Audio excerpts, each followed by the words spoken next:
Welcome one and all to episode 51 of the Coast to Coast AFL podcast for Dick and Blaze. This week, we tell you all about our trip to Adelaide to see Port Adelaide v Richmond. We also go through the highs and lows of the round as per normal, and we preview round 3, and there might be a little bit of other information about the Gabba towards the end. So let's jump straight into it. How are you doing, Mr. Syric? Not too bad, not too bad. Honestly, I think we're both a bit recovering. You were a bit busier. I just came back to very warm Perth weather. It was pretty draining going from the flight. Coming back at the airport, it was still, I think it was 28 degrees, waiting for my lift. So, That's then 40 degrees the next day. that's so Luckily, right. I haven't had much on. I know. I haven't had much on. So I've recovered. Bit of a headache yesterday, but I tried to wrap up all the game stuff, and all that sort of things on the AFL side. We should be all covered for this week. But of course, talking about the Adelaide trip, we'll talk a bit about me and Blaze together a bit more, probably when the Richmond games come up, or I don't know. But also met up with a few good friends while I was at Adelaide. One that we both shared, Yes. and then a couple of other streaming friends. Went out for dinner a few times. So it was absolutely lovely. Very thankful that, not only are the opportunity to meet up as a Coast to Coast podcast, but also see some near to dear internet friends. Absolutely. I have missed our friendly faces over in South Australia.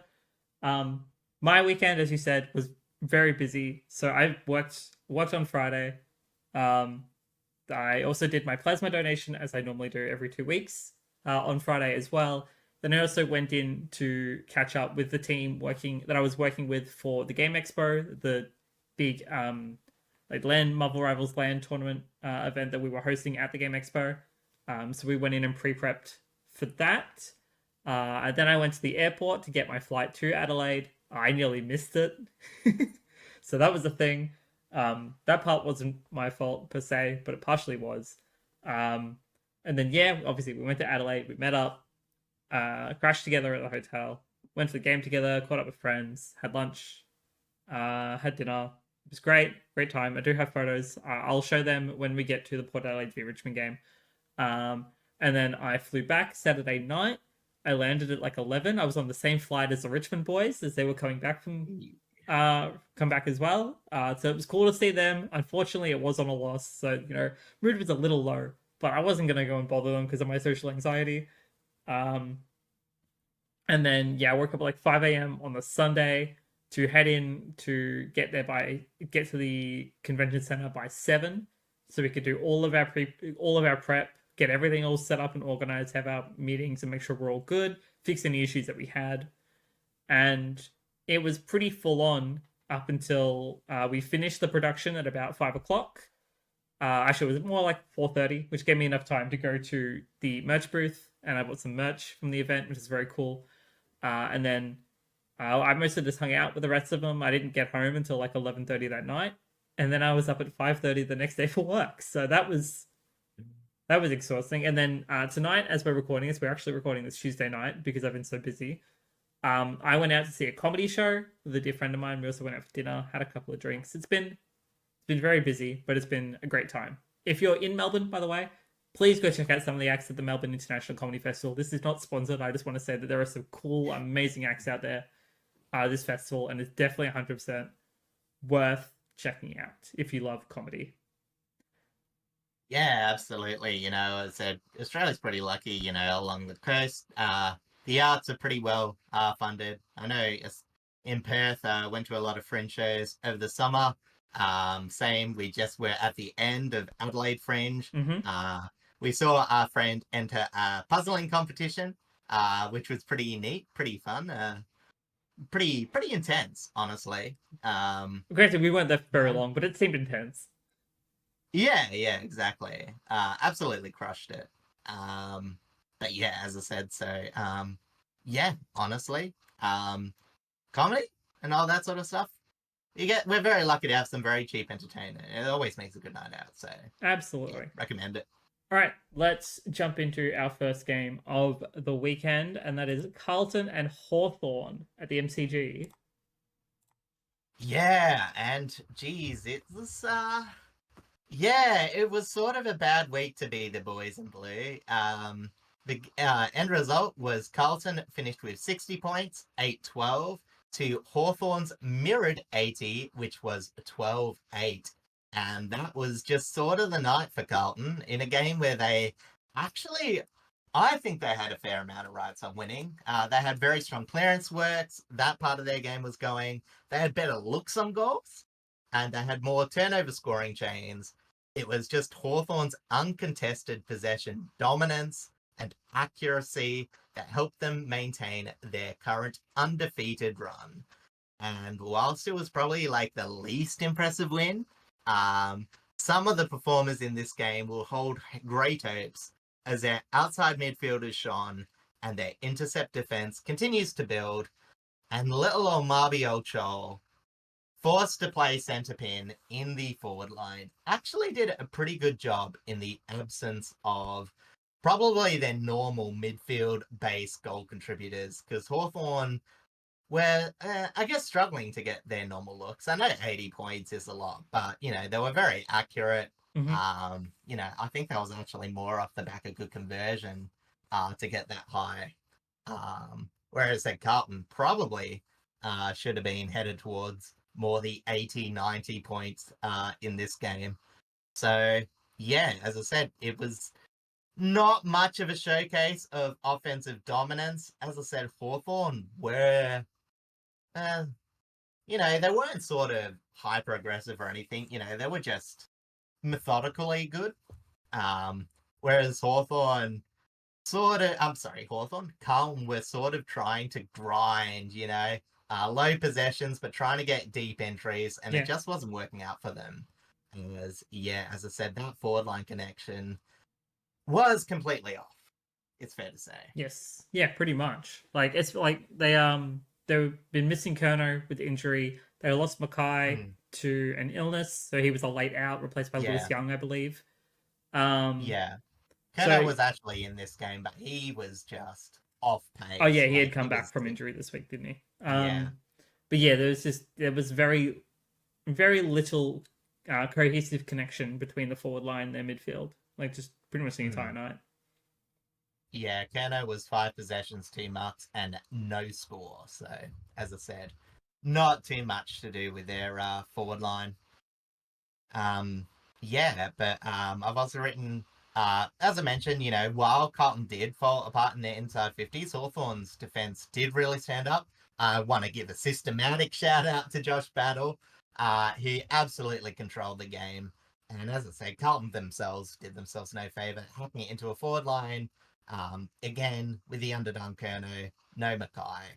It wasn't good. And apart from the gimme close goals, Carlton didn't score all that much, scoring just 2-7 from their 10 shots outside 30 metres from goal. So, really, as I said, it was just no conventional attack from Carlton this match. It was very poor. They couldn't find their targets most of the times, and the one they did, they missed the opportunities that they got. They couldn't get much going from the back half either. As I said, they recorded a dismal 49 marks for the match, which meant Carlton, as I mentioned, had to grind out a lot from their score.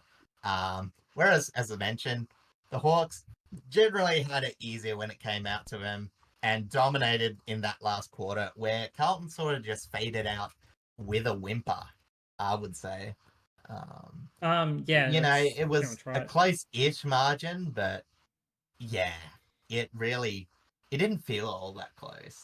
It felt like a low-scoring game, and like the weather wasn't even that bad. It was just poor conversions by Carlton, struggling to get going for a bit by Hawthorn's forwards. Thankfully, Hawthorn's defense, still chef's kiss. It's very good. But yeah, it feels like there was a lot of learning experiences in this game, more so than anything else. Yeah, honestly, we made the comment a bit on the other match, but even this match, it still felt like Carlton were playing wet weather football in dry weather. Yeah. Like it was very territory based. It was a lot of clangers, so not even necessarily turnovers, but kicks that went long that, you know, just went to a stoppage, which, Carlton, did do very well in the stoppages, Mm-hmm. but it was clearly not enough to really grind a win. Stoppage clearances, they won 40 to 29. Mm-hmm. Centre clearances, they only just had the one above win against Hawthorn. But yeah, in this game, I'm pretty sure. I'm just going to have a little check. I forgot to load up the match stats, just bear with me. Go But yeah, I'm for pretty it. sure they didn't even score all that much from stoppage. It was another fairly low one. Okay, it wasn't too bad. It was 5-3-33 from stoppage. That's not too bad. But that was the majority of their score. And for that sort of contest, when Hawthorn gets 6-2 and they weren't playing a stoppage style game, Mm-hmm. you know what I mean? It's just, you weren't even winning in that aspect of what you were trying to do. So yeah, as I said, it was very tepid by Carlton. Hawthorn, it did feel like a bit more just what needed to be done. Yeah. But it was still very good that they were able to get that win as relatively confidently as they did. It did Yeah. take them a while to actually get it. But, you know, a win's a win and 3 wins in a row. Not much steps, not many steps wrong so far with Hawthorn season. Agreed. So let's talk about the individual players, the ones that we thought stood out the most in this game. So I'm going to start with John Newcomb. He pretty much scored the game open right in the middle. He finished with 32 disposals, 24 effective, equating to 75% efficiency, 20 contested possessions, 8 intercepts, 5 marks, 5 inside 50s, 9 clearances, a behind, 9 score involvements, 11 tackles, 30 pressure acts, and 11 grab ball gets. As you mentioned, Josh Battle, he was extremely important in Hawthorn's defense. He collected 21 disposals, at 18 of them effective, equating to 85.7% efficiency, 6 contested possessions, 9 intercepts, 5 marks, 4 inside 50s, 4 score involvements, 8 1%ers, 5 ground ball gets, 6 spoils, and 98% time on ground. And then lastly for Hawthorn, I thought Josh Ward was a really important ball carrier, finishing with 24 touches, 9 contested possessions, 4 clearances, a goal, 3 score involvements, 7 tackles, 16 pressure acts, and 9 ground ball gets. Yeah, so as I mentioned, it was sort of interesting because, obviously Newcomb did really well, but, I guess a lot of the movement for Hawthorn was based off the outside, and I know the inside can fire. Um, but yeah, there was actually, a bit more subdued. He was there, but his disposals weren't really that, um, you know, it wasn't that effective. Gave away 5 free kicks, which Yeah. wasn't that great. Connor Nash, serviceable without being incredible. Even, I'm not sure how often he went in the middle, but Josh Weddle took a few ruck contests even. I think he took a few centre bounces. I'm not too sure about that, but you know what I mean? It was really just. I think it was just good that different performers in this match, as I mentioned before, did really well. And, I know he's not going to get a mention, but, Mavio Chol, Jack Gunston, you know what I mean? Like, in a pinch, in a game where, as I said, their traditional scoring routes weren't overly there. Mm. I'll give Carlton a bit of credit for shutting some of them down, in the defensive midfield efforts. But, yeah, as I said, they just stood up and did what needed to be done. Yeah. And, that's what great teams do. They just do what need to be done. Absolutely. You don't have to be a star player every week. You just have to play your role.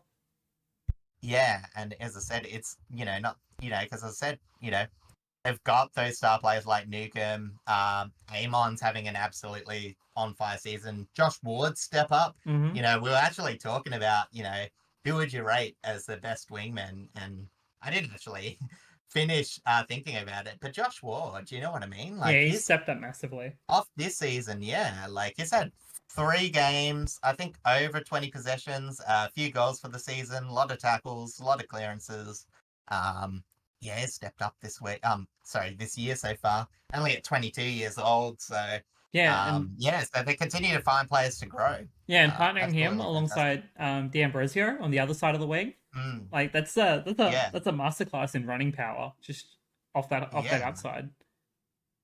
Absolutely. And then for Carlton, there were a couple players to highlight, starting with Tom de Koning, TDK.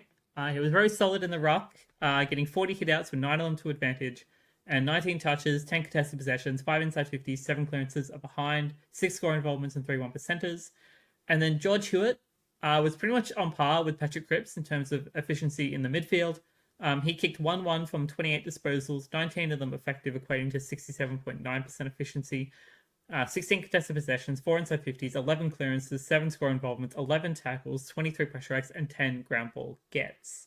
So like it wasn't the worst performance from Carlton at all. Like their midfield for the most part, like Hey. did the best they could. Like Yeah. I think Sam Walsh had a really quiet game in comparison. Mm. But yeah, Hewitt and Cripps like kind of standing up as they normally do in that midfield.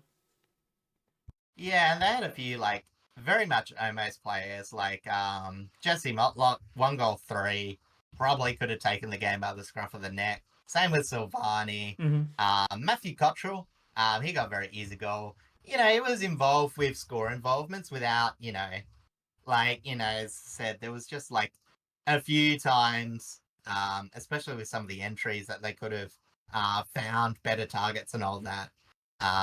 But yeah, as I said, they just had a few really mediocre performances. Like it was probably the worst game I've seen Blake Acres played in a long time. Yeah. As again, absolutely smashed up on the wing.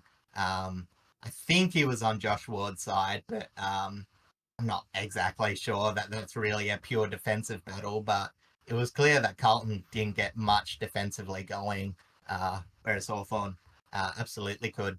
Carlton were just forced to try and make the most of a front half um, game plan. And yeah, they just really couldn't make the most of their sort of limited opportunities. Yeah, pretty much. In terms of the injury list, Connor McDonald did an ankle. I don't know if it was just like a rolled ankle or if he actually like broke it or whatever. I haven't actually seen the footage of said thing, but we'll have a look like later. I'll have a look later during the week and find out what it actually is. And with Mm. Harry Mackay, as I mentioned before, he was laid out with illness. He probably just had a cold or something. I don't know. And he was replaced late in the side by Lewis Young. So nothing Yeah, too drastic. yeah. As I said, the Conor McDonald one, it was just sort of gotten, when he gets trapped in a tackling contest, sort of just gets stuck under a limb. Oh yeah, So probably the worst you're looking at there is a sprain. I don't think there was any like torn ligaments or anything, but could be a next weeker sort of situation, but hopefully just a bit twisted and he recovers because, as I said, he's a good link up player, sort of plays on the outside. So, other players stepped up, but they will be very glad to have him back hopefully for next week. yes. All right, let's jump over to Friday night's game, which was the 100-year centenary game for the Western Bulldogs, known as Footscray for this game, going back Mm-hmm. versus Collingwood on the MCG. Yeah, and as I mentioned, this game ended up really, really close. Not the way the Bulldogs would have wanted, but I think it was a very brave effort. It was 70-10-10 for the Bulldogs, 76-10-16 for the Magpies, and I would say starved of players, starved of decent opportunities for shots, and obviously one of the biggest points in this match, starved for free kicks. But Footscray, pretty that they still had a bit of bulldog in them after all. You know what I mean? They just finished agonizingly close against Collingwood, but I think in the context, this was actually a pretty decent game by them.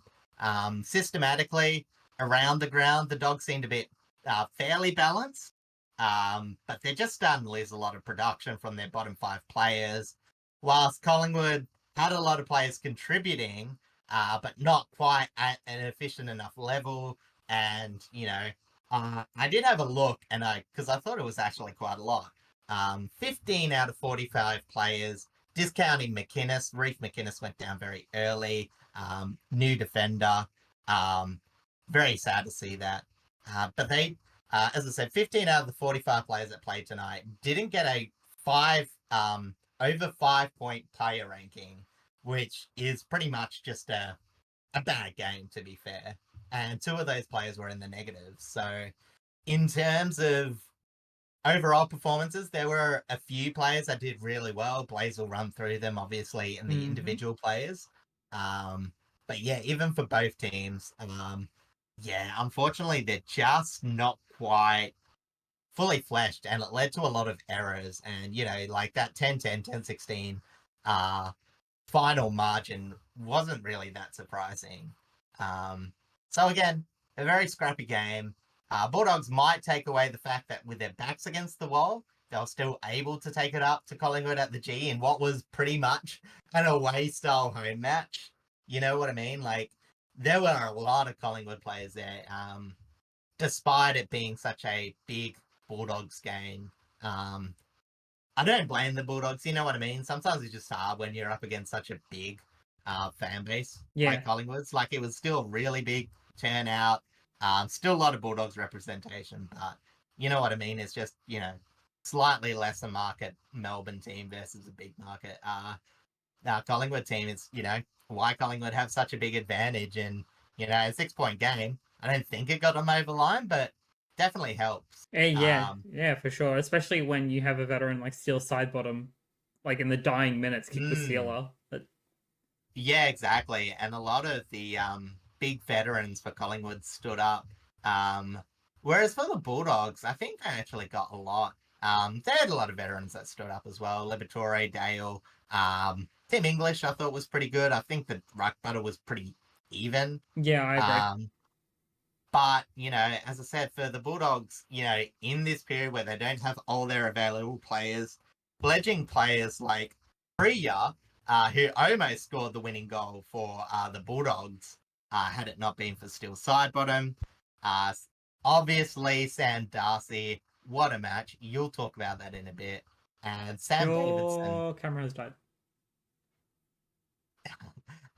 Sam Davidson, again, fine of the preseason so far, took on some big roles.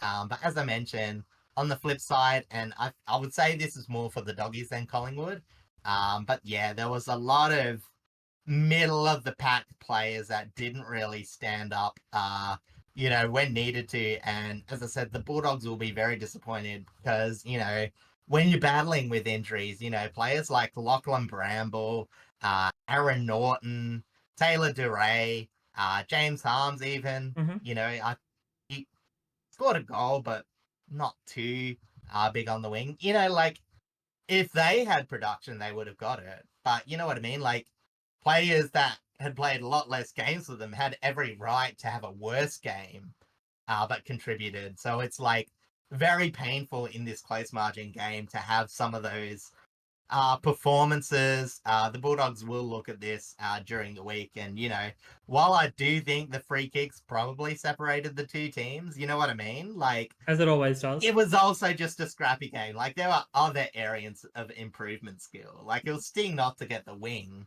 But you know what? The Bulldogs are a team where they are where they're at, Yeah. Like, I think 1-1, to start the year, not too surprising. But yeah, as I said, Collingwood, great pressure, still a bit off their best football with this one, I think. Yeah, absolutely.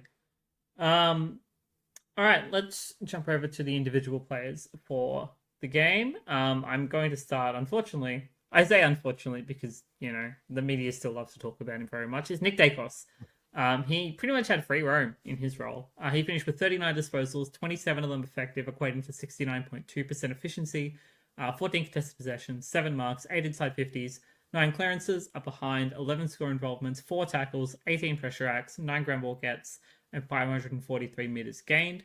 Captain Dusty Moore was prolific in defence.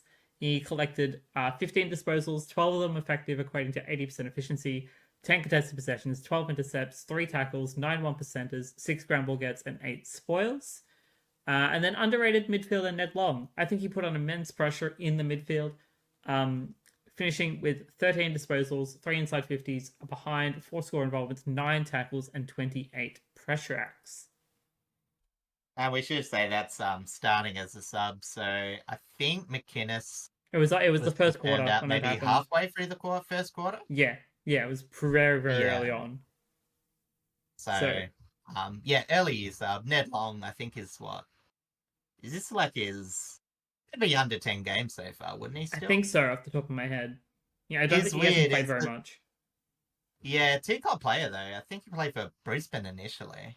But yeah, starting to get involved as he said. Like I don't know about the underrated, but you know what I mean. Like it is sort of the midfielder that Collingwood's looking towards. Um, Probably under the radar midfielder, I would say. Yeah, absolutely. And then just a couple of highlights for the Dogs. Sam Darcy was threatening up forward. He kicked 4-2 from 15 touches, 11 contested possessions, 8 marks, with 6 of them being contested marks and 4 of them being inside 50. 9 score involvements, 5 1%ers, and 5 spoils.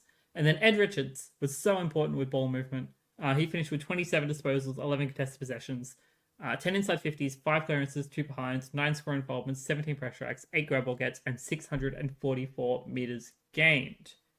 And then Yeah. I'm just going to quickly jump over to the injury front because we've already been talking Mhm. about it. Reef McInnes, it was confirmed that he did do his ACL. It's extremely rough for him because it was finally setting into his new role in defense. And then Mason Mm. Cox had a brief injury after a run-in with a fist with a fist from Rory Lobb. Rory Lobb did escape Mm. sanction for that, surprisingly. But yeah, that's all there is to say about the injury front. Yeah, as I said, we wouldn't expect Mason Cox to miss a week, but uh, yeah, he might need a new pair of glasses. Uh, I don't know. They're pretty durable. Um, Yeah, like pretty much not too bad. For the MRO report, Bo McCreary was fined $1,000 for other misconduct. I don't entirely know what that means. I tried to look it up, but there wasn't really much of a description for it. Um, and then Ed Richards was fined $1,000 for contact with an umpire, which again seems to be happening a lot. Like it's like players have kind of just forgotten uh, that like where the umpires ever are. Either that or the umpires are just moving a ton more, and I'm just like, hmm. okay, sure. Like just don't touch an umpire. It's not that hard. Yeah, it's quite simple. As I mentioned, they're really you know, what do you call it? Funding that end of season trip. So yeah. Um so absolutely. Okay. Honestly, I'm having a few cameras icky. So do you want to start on the Essendon Adelaide game? Yes, Uh I shall go ahead and fix that, and I will keep yeah. going. So, Essendon v Adelaide was the first game of Saturday. It was played at the MCG, with the Bombers losing to the Adelaide Crows by 61 points. It was 15-10-100 to 25-11-161. The Crows pretty much just dominated up forward. Um, and Essendon was just like just non-existent for the most part. Like to put it simply, like as much as Essendon had been trying a lot of new things, they're also still trying a lot of old things, and it hasn't really worked out all that great for them. Like I don't know what's going on with them. Cyric will explain all of that once his issues are fixed. But 25 goals from the Adelaide Crows on the MCG, of all places, is astounding. Like the last time that they won on the MCG was back in 2017 before the attempt at, the premiership against, Richmond. Hmm. All right. So as I said, like I gotta fix my camera on, but I'll do that in the next pause break. All right, But you're good. yeah, as I said, it was I would honestly say that like the Dons, unfortunately this week, gave a masterclass in what I could see of defending shadows. As Gross just got way too many uncontested marks. And in course, obviously some of those were marks inside 50. A lot of the big Crows forwards did have a good day out, being Phil Thorpe, Fogarty, and I think Tex might have got a couple. I'm not sure. I believe he did, Um, yes.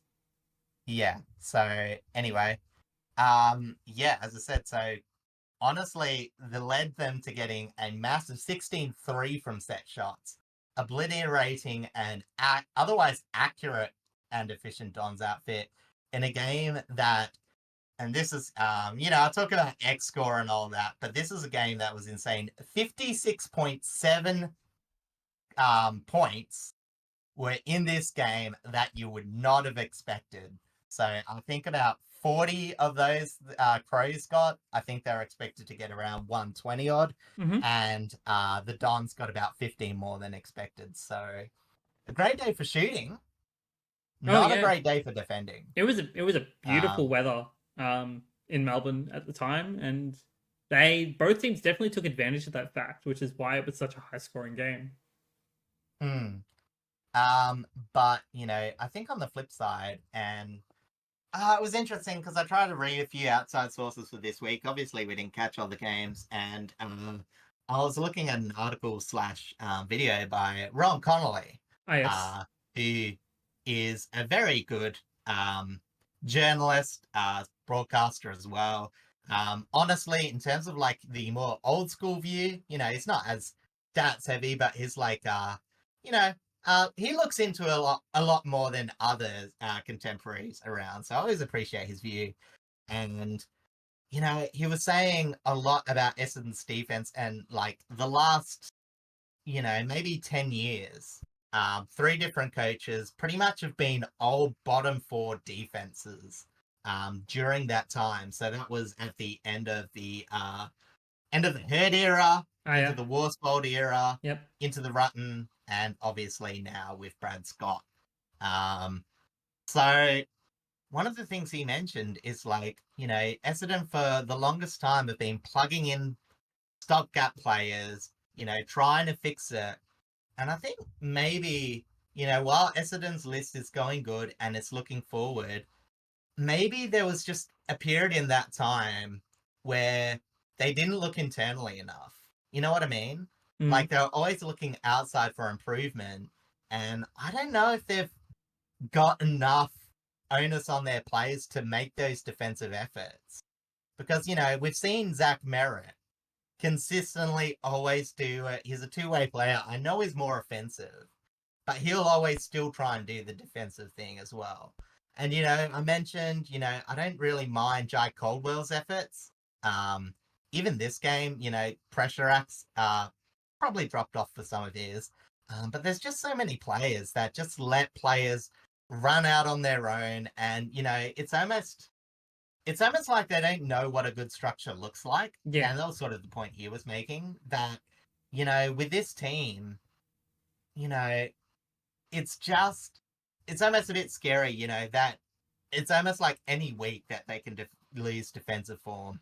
And I don't want to be too alarmist because I do think, like, for one of this games, and I do think this game, they and some of their philosophy even for this year, like, they're still offensively based. They're still going to try and win on offense. yes, But this game was when the slider was just too far to free flowing. You know what I mean? There just wasn't enough effort to shut down the outside games. And it doesn't really matter if you score 100. Like how, if you tell me the Bombers have scored 200 points in a game, I'll be like, yeah, so what? The opposition's probably scored 300. You know what I mean? yeah, Like the more the Bombers attack, the more loose they are. And last year, they controlled the ball enough, locked it into their forward line, and kept the conversion. And that hasn't quite happened this year. So it's exposed their back line. It's gotten even worse. Ridley's gone down again. But yeah, as I said, there's not much to do when, as I said, you can't control the outside. And for Adelaide, they've had two games where they can do exactly what they want on the outside, and it's led to a couple of massive scores. yeah. It's been crazy. Well, granted, one of them was against St Kilda, and at that time we had no idea Hmm. what kind of St Kilda was going to show up. And Well, in that even with the match game, that they happened were this week, outsidely poor, yeah, true. you know? But even with the match this week with St Kilda, which we will talk about soon, it's coming up. Mm. Like we still didn't even really know what kind of St Kilda was going to show up there, and the tipping kind Mm. of proves that because everyone tipped Geelong. That was great idea by us. Yeah, uh, well, I mean, what can you do? but like the Upsets fact are that upsets. we kind of knew going in that Adelaide were going to be a good team, we just didn't know Mm. how good. And granted, they haven't exactly come up against a top 8 team just yet. or what we Hmm. consider to be a top 8 team just yet. They're on, yay! They're on the right path to like proving that they are worthy of playing finals again. Absolutely. And you know what? The biggest test for them still is, again, when other teams get control.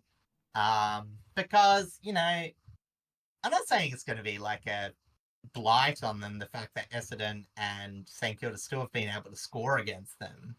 Because obviously they were relying on defense last year. Yes. But you know what I mean? Like, they're almost the opposite. Because their offense and midfield have lifted, they can afford to be defensively not so much worse off, but looser.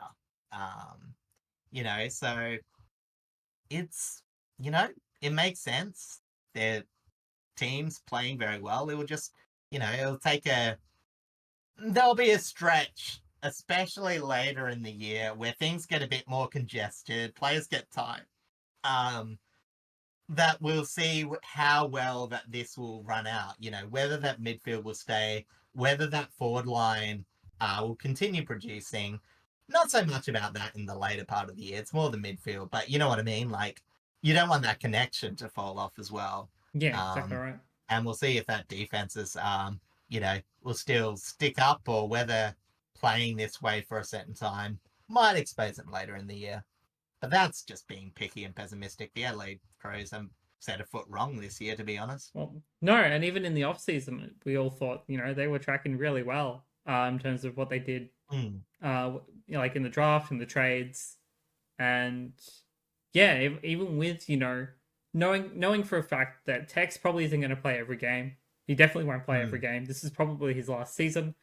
They're mm. making the most of his utility up forward, and combined with Thilthorpe and Keys and Saligo and Fogs, like they're all putting Yeah. up the work and putting in the number, putting in the work and putting up the numbers. Matt Crouch coming back as well. Mm-hmm. Neil Bullen, probably the best of the recruits so far. Peeling and coming. It's almost like a weird positive. They've both had pretty quiet starts. Um, but the fact that they're still good, that they're not just relying on these new players, Yeah. it's almost a good sign. Hopefully they'll lift. As I said, I'm still very keen on Peatling. He'll work his way Oh into the yeah, side. absolutely. Like as we Mm, were talking about him at GWS last season, we were both very high on him. So we know that yeah. Adelaide can make use of him in the best possible way. Yeah, as I said, it's just some pretty tough competition for midfield spots at the moment. Really is. All right, let's jump over to the individual players. Starting with Matt Crouch. Speaking of, he had a monster performance considering his veterancy. Granted, he's only 29, which I learned about like only yesterday when I was writing this. Yeah, Brad was a bit older. Yeah, he was 31, I think. 31, Yeah, 32. a couple, maybe three. But yeah, so Matt Crouch collected 32 disposals with 29 of them effective, equating to 90.6% efficiency, which is huge for a 30 plus disposal game. Hmm. 13 contested possessions, 7 marks, 3 inside 50s, 7 clearances, 3 goal assists, 10 score involvements, 8 tackles, 21 pressure acts, and 10 grumble gets. Jordan Dawson had another strong captain's game. He did it against St Kilda as well. He Hmm. finished with 33 disposals, with 24 of them effective, equating to 72.7% efficiency. 10 contested possessions, 5 intercepts, 8 marks, 11 inside 50s, 5 clearances, 8 score involvements, 6 tackles, 21 pressure acts, 6 scramble gets, and 775 meters gained. Just as a side note, as you can see, if you're watching the YouTube format, you can see it just down here. He got perfect round coaches votes in this game and the game before. So I believe he's currently like on top of the Hmm. tally for coaches voting, which is crazy. Yeah, again, even if Essendon pretty bad, he's got to be a potential Brownlow Smoky by the Brownlow rate Smoky or that he's been Australian playing. Smoky. Oh, absolutely. Like he's putting in the hard numbers and it's incredible. And then lastly, Ben Keys, he was so important up forward, kicking 4-2 alongside Joshua Shelley, who also kicked 4-2. From 22 disposals, 18 of them effective, equating to 81.8% efficiency. 11 marks with 4 of them inside 50, 6 inside 50s, 10 score involvements, 15 pressure acts, and 435 meters gained. We'll jump over to Essendon really quick. Zach Merritt, as we've already talked about, had yet another Brownlow-worthy performance, pretty much, kicking 4-1 from 36 touches, 26 of them effective, equating to 72.2% efficiency, 12 contested possessions, 5 intercepts, 11 inside 50, 6 clearances, 2 goal assists, 9 score involvements, 14 pressure acts, 8 ground ball gets, and 748 meters gained. As our dear friend Iblis has said, if this ain't like a 3-vote Brownlow game, I don't know what is for him. Because it's either going to be him or Yeah, it Dawson who was gets the 3 honestly votes. insane. You're talking about player ratings before. Zach Merritt topped them with 34.8, which is insanely high. That's like almost a standard, 2 standard deviations away from like, What the a average normal game. is. You're talking about, you see this sort of game once or twice a season. The next highest being Riley Thilthorpe, with 23.3. So that's 11 points higher than the next highest, who was also in your game, who also absolutely spanked you. So Yeah, it's monumental it's performance. crazy how much work Merritt puts in every week. I mean, when you're Yeah, surrounded by, a team that doesn't really have much of a defense, apparently. Like, what more can you do? yeah, yeah. I should Uh, say ranking points aren't everything, but they do it's they do at the indicate where start. players are at, to be fair. Yeah, generally. And then Sam Durham, I thought he ran well in the midfield, collecting 21 disposals, 17 of them effective, equating to 81% efficiency, 14 contested possessions, 7 clearances, 2 goal assists, 5 score involvements, 4 tackles, 17 pressure acts, 4 1%ers, and 10 ground ball gets. Yeah. Um, I was gonna say in the flip side of the individual performance. Also, shout out Tom Edwards. Yes. 3 goals, 1. Good. WA lad. That was the theme of the weekend. Played for the Swan Districts. I didn't just, actually realize that. My just theme. as a side note, this was something that Sarek did all during Saturday's game. He was just point out all of the players from WA that were playing for Port. Yeah. And I then the other thing I did was make very bad name-based puns. So that was probably the lesser of the 2 To be fair, annoying I had to plays. point out to you that Jacob Blight, Nathan Broad, and Camden McIntosh are all also from WA. I knew Camden. I didn't know Blake or Broad. Yeah, But they're all WA boys as well, well. We have our fair Um share. yeah. But I will say for Essendon, that's the other thing, is like, again, they've got some good young players, and this will be a theme. I'm probably going to repeat this because there's a few teams like that. But have the Bombers in, their mid-level players aren't quite producing probably what they would want through this, Zach Reed, I put the highlight on, and he just hasn't quite come good yet. Mm-hmm. Harrison Jones is an obvious whipping boy. Um, Even Zave Dersma is pretty poor on the outside looking at the stats. Andy McGrath, I saw apparently had some very poor defensive efforts. He was a player that they were sort of highlighting, refused to run 2 ways. And, for a 28-year-old, that's probably heading towards, leadership sort of era. You know what I mean? Like, Yeah. it's just a bit concerning at this point. And, this is how you get a young side to be so up and down. Sometimes they're like, oh, this team's young. So it's like the young players are the variability, where often it's actually the steps above, the 70 to 100 gamers haven't quite made it and are just not putting up numbers for their game level. You Yes. can take like all good sides take variabilities in the rookie. Geelong take variability in their rookies. Yeah, but unfortunately, Brisbane. every time they pick out a rookie, there's suddenly an all-star player. That's the luck for No, but Geelong. it's not a week by week thing. You know what I mean? Like, Yeah, I yeah, know. Lawson Humphreys, but even like an Ollie Dempsey, you know what I mean? Like, he'll have a few games that he's just, playing his age group. Ocean Marlin, you know what I mean? Like, he's just a sort of their player, useful tagger, but, again, Mitch Nevitt, another one. They're players that can drop in performance because they've got so many other reliable performers, Yeah. and when they do, you hardly ever notice it. Whereas Essendon, you know, it's like some of those performances going down bring others with them. Yeah. So, yeah, it's just not, you know, as I said, I don't want to get too negative. I do think some of the things that they can patch up are quite, you know, there, but you also got to put a few players on blast here. Like, Oh, this was 100%.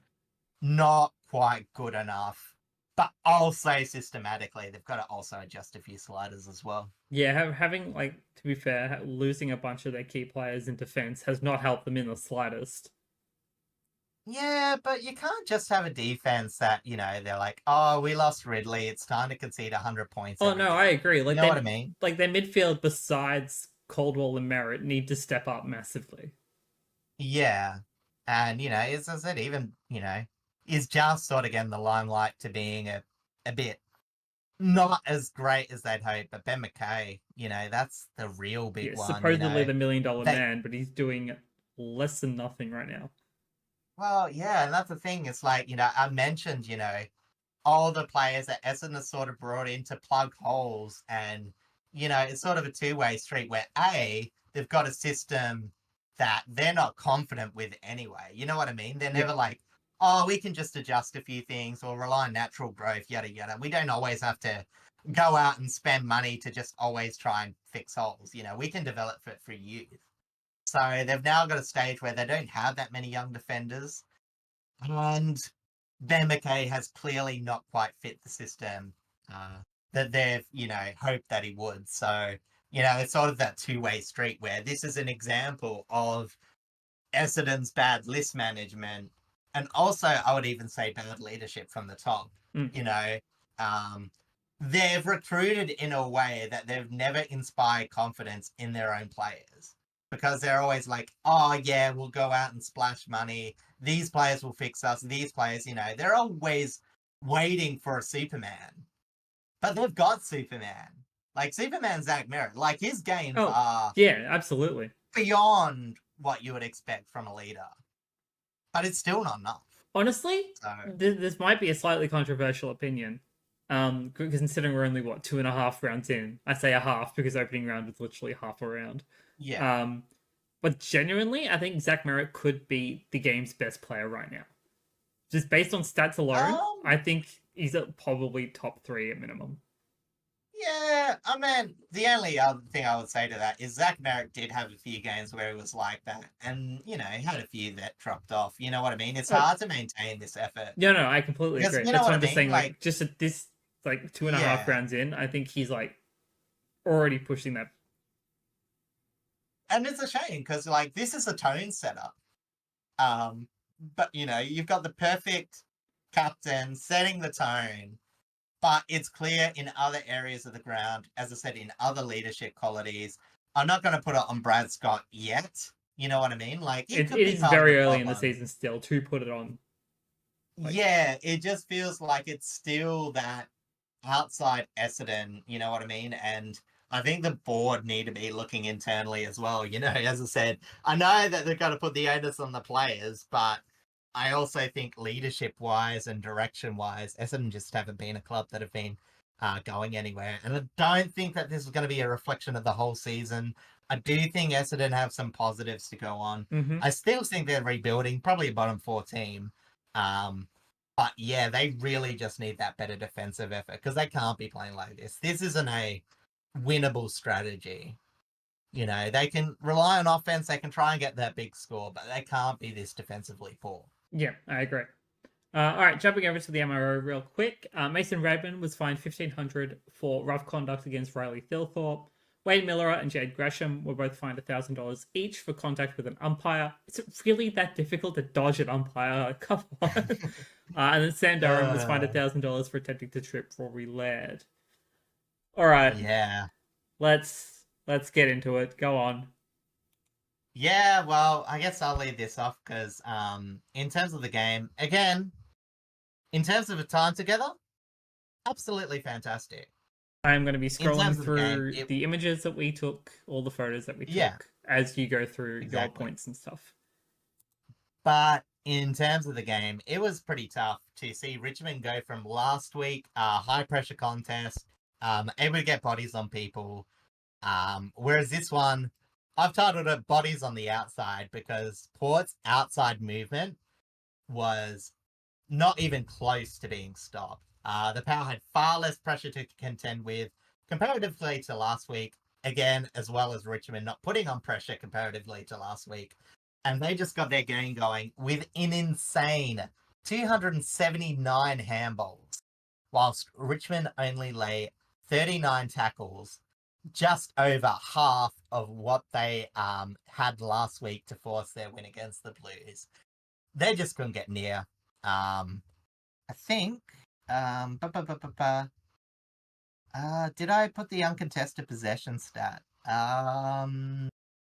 Yeah, okay. No, I did. I'd put that later, so I won't talk about it yet.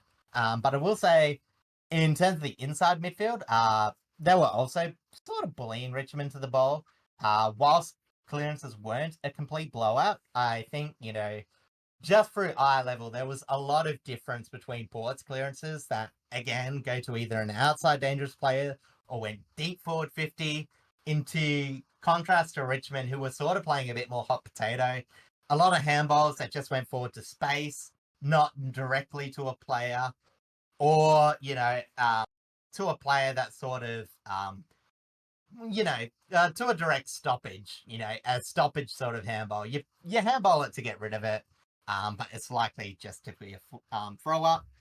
I will say to their credit, and I did mention this at the game, although turnovers were common, I do actually think that they had enough change that made their forward 50. And they were actually decent looks. And they sort of looked better as the game went on. But as we mentioned, they just sort of didn't have the tall timber. As Port's defense rebounded from last week, Jones, Evans, and Farrell in particular being heavily involved both ways. Mm-hmm. And in terms of the systematic players, I want to just highlight in terms of the outside movement and in terms of how efficient Port were able to be. Players like Boak, Darcy Byrne-Jones, Pal Pepper, Jason Horne-Francis, Rosie Mead-Farrell, and Baby Jace Burgoyne all got clinical disposal rates, score involvements, and goal assists due to this lack of pressure. And just to show how easy it was for Port, they amassed 389 effective disposals.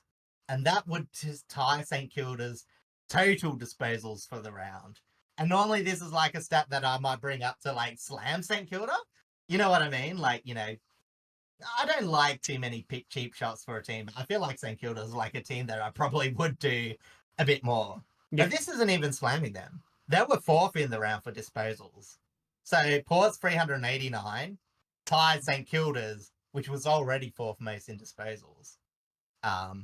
So you know what I mean? I think, Port were first in overall disposals. It was 400 and something ridiculous. I think they were going at 81% disposal efficiency. That's crazy. It was pretty high up there for that amount of disposals. That is actually insane with how high that is. Yeah, as I said, Richmond just couldn't get body on the ball. And you sort of saw it, but we did see at it. the game, you could tell it was bad. It's just when I looked at the stats in this game, it was geez, you know what I mean? Yeah, Port were everywhere, and it was we struggled to even lay tackles again. And it's not like we didn't try, but Port were just stronger and much more big bodied to just shake it all off. I wouldn't even say it's big body. I think it was more sharp, as in snap. Richmond, with Carlton, I think they were sending a couple of bodies to try and get the tackles because they're a young team. Yes, they will at times have to send 2 bodies, maybe even 3 bodies, to try and force a stoppage that gets caught up. And for Carlton, they were able to do that. Carlton weren't that great in hands last week, whereas this week Port were just so well up structurally that they weren't just able to do anything. It made them look silly. Again, I don't want to be too harsh on Richmond because, again, this is just a learning experience. Yes, it is. Situations where you can go hard to try and force that pressure when that will work versus when that doesn't work. Mm. And, they just got spanked. And hopefully we'll learn from this. But yeah, it just looked, unfortunately, on the stat sheet, very ugly. Yeah, it was very rough stat wise. But to the Hmm. individual players, another captain of the round so far that had a monstrous game is Connor Rozee. He kicked 2 goals from 39 disposals, 30 of them being effective, equating to 76.9% efficiency. 10 contested possessions, 7 marks, 6 inside 50s, 7 clearances, 12 score involvements, 5 tackles, 23 pressure acts, 8 ground ball gains, and 559 metres gained. Sam Pepper was sorely missed in 2024, but he looked really, really strong in this comeback season. He kicked 3-2 from 16 disposals, 13 of them effective, equating to 81.3% efficiency. 3 contested possessions, 9 marks, with 6 of them being inside 50, 4 inside 50s, 3 goal assists, 10 score involvements, and 8 pressure acts. And the first gamer, Christian Moraes, played very well, finishing with 17 disposals. For note, he did start as a sub. He came Hmm. on. He came on halfway through the first for Lukosius. Yeah, it was pretty much the same timing as the McInnes injury. Yeah, it was pretty early on. But he finished with 17 disposals, 16 of them being effective, equating to 94.1% efficiency, 6 marks, 4 inside 50s, 5 score involvements, and 11 pressure acts. And I have noticed that you added little Jace Burgoyne. I Baby look, Jace. I did toss him up. I will be honest with that, but I wanted to shout out the first gamer. Okay, chill. Yeah. I mean, yeah, they're both on the outside, but 100% time on ground. That's your favorite stat, Blazy. That's true. It And that's is, from a and winger. he's a midfielder too, which is crazy. Like with Exactly. 100% time on ground and 32 possessions and Yeah. 2 goals. Okay, so you're right. I just I love should him. do I love better. baby Jace. Okay. No, it's all right. I just love Jace. He's been very, very good since he joined the league. 100%. Mm. Versatile defender Jacob Blight for Richmond showed that he could do it all.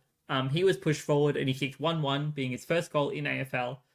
From 12 touches, 6 contested possessions, 5 marks, 4 clearances, 3 small involvements, 10 pressure acts, 5 1%ers, and 5 spoils. Captain Toby Nankervis fought hard. It wasn't exactly a big captain's game, but I thought he did quite well in the ruck. 39 hitouts with 9 to advantage and 13 disposals, 9 contested possessions, 5 inside 50s, 8 clearances, 19 pressure acts.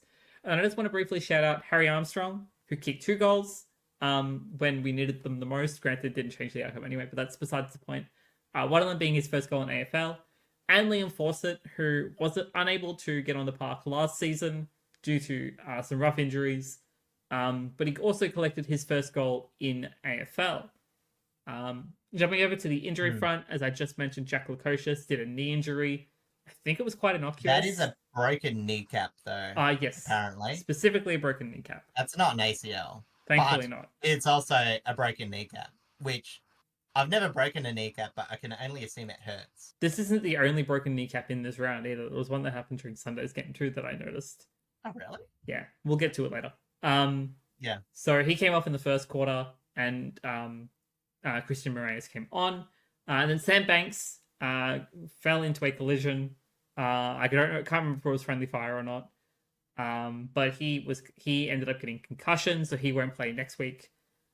He might play round 4 against Brisbane, but he won't play against St Kilda this upcoming week. And our sub, who I'm already blanking, I thought Caleb Smith came on for him. I Yeah. think that was in the second quarter. I cannot remember. Yeah, I think so. And then jumping over to the MRO, Jason Horn-Francis, Sam Pepper, Joe Richards, Nick Floston, Ben Miller, and Luke Trainer all fined $1,000 each for engaging in a melee or wrestle. We saw it happen. I told them to punch on. I thought it would have been funny. Look, honestly, like looking at the replay, I cannot tell you what that was for. So there's No, probably just something said. someone said something. Young 100%. players wanting to fly the flag, but yeah, hopefully it wasn't too untoward, and it was just a bit of a minor boil over that could happen sometimes. Yeah, sometimes they just get into each other's heads, and especially like Bloston. Bloston is very hot-headed, so there's a fair chance he probably said something, knowing him. Yeah, and just a fun point. I think in terms of some of the spectacle, I just thought I'd do it a bit ad lib, off the bit, off the off the end of it. Yeah, as I said, as a Port supporter, going to Adelaide Oval for the first time, absolutely beautiful stadium. It was really good being under the shade.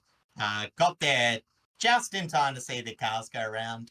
Big Charlie Dixon saying farewell to the Cannon, Trent McKenzie, and one other player. I'm going to be in trouble. I've completely blanked on it I now. also do not remember, so it's okay. Yeah. But as well, seeing Travis Boak get the record tie with what was it? Russell Ebert. That's right. I kept on thinking Brad, Three but Mr. probably 393 is now known as until he plays this 393. week and he gets 394. Yes, exactly. So, tied the most record holder for representing the Port Adelaide Football Club, and could not be prouder of him. As I said, when I was first getting into football, I was a bit filled with dread about the prospect of losing a potential superstar player in a time where the club was possibly looking to fold, and to stay at the club, to be as gutsy as he is, as I said, I'll always be a bit in depth to Travis Spoke, and it was just really, really good to see. Yeah, absolutely. I didn't actually mention, none of us mentioned him really at all in our notes, but Ollie Wines I thought also had a really, really great game for his veterancy. Mm. So just, another shout out to another strong veteran.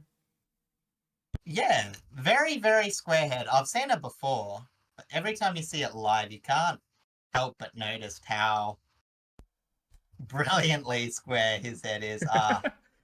The weird It's compliment to give. I I would just have a sculpture of him, even if he never got another disposal in football. I just want a stadium at him outside the stadium in Adelaide Oval, just because I think his face is a good face. But Sure. that's just like a me thing.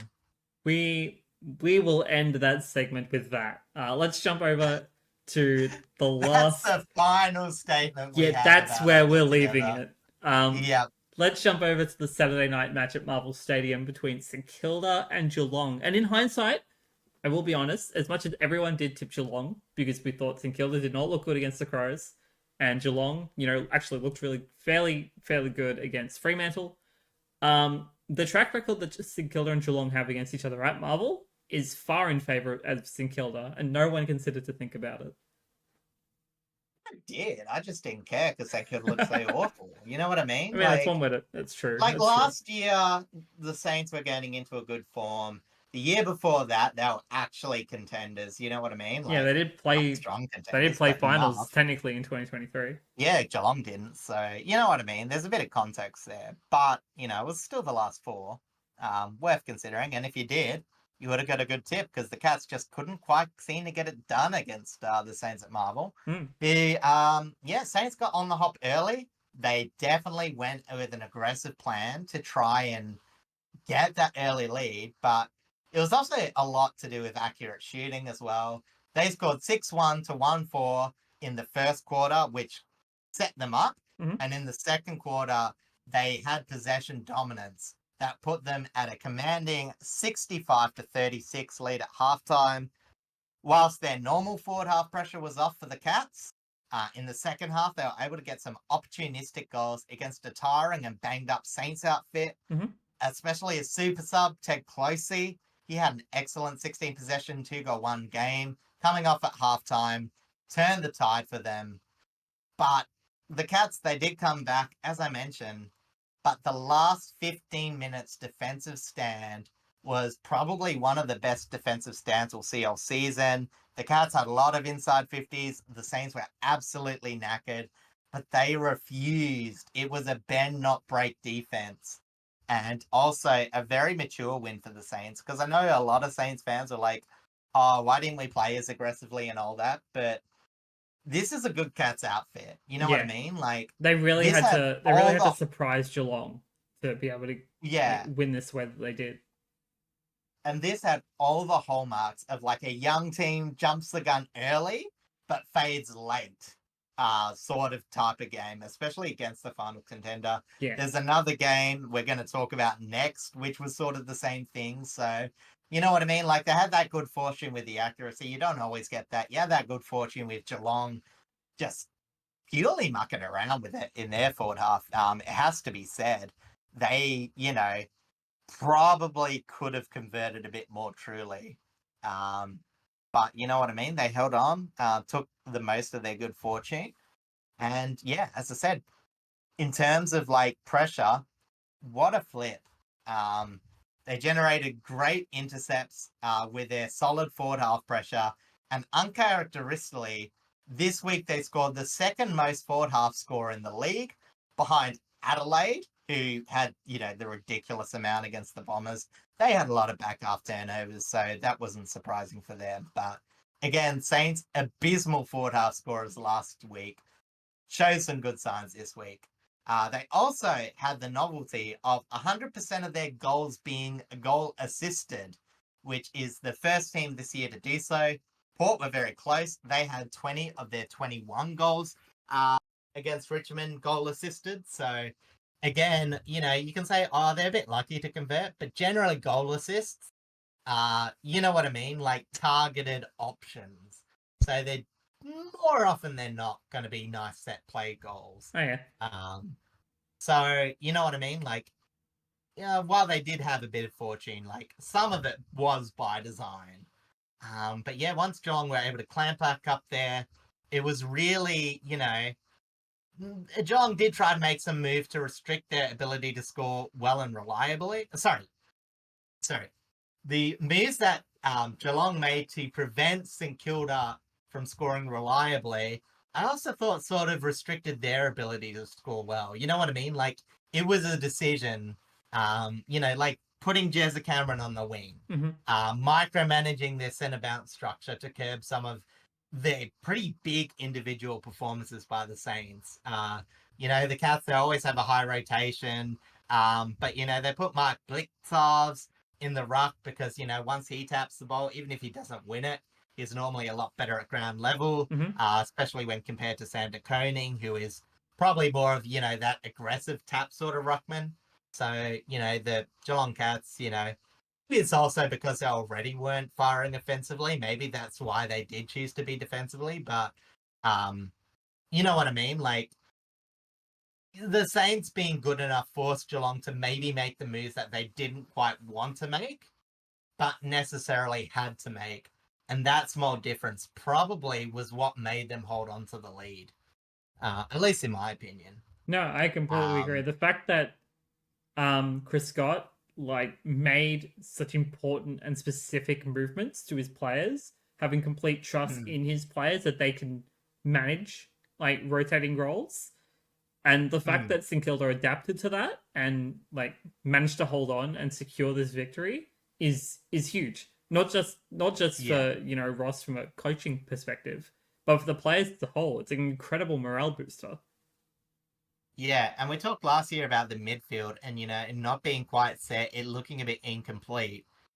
But the last 2 weeks, they've been pretty set in their midfield rotations. They've mainly been 4 players that have around 80% of CBA attendance, and then a few others.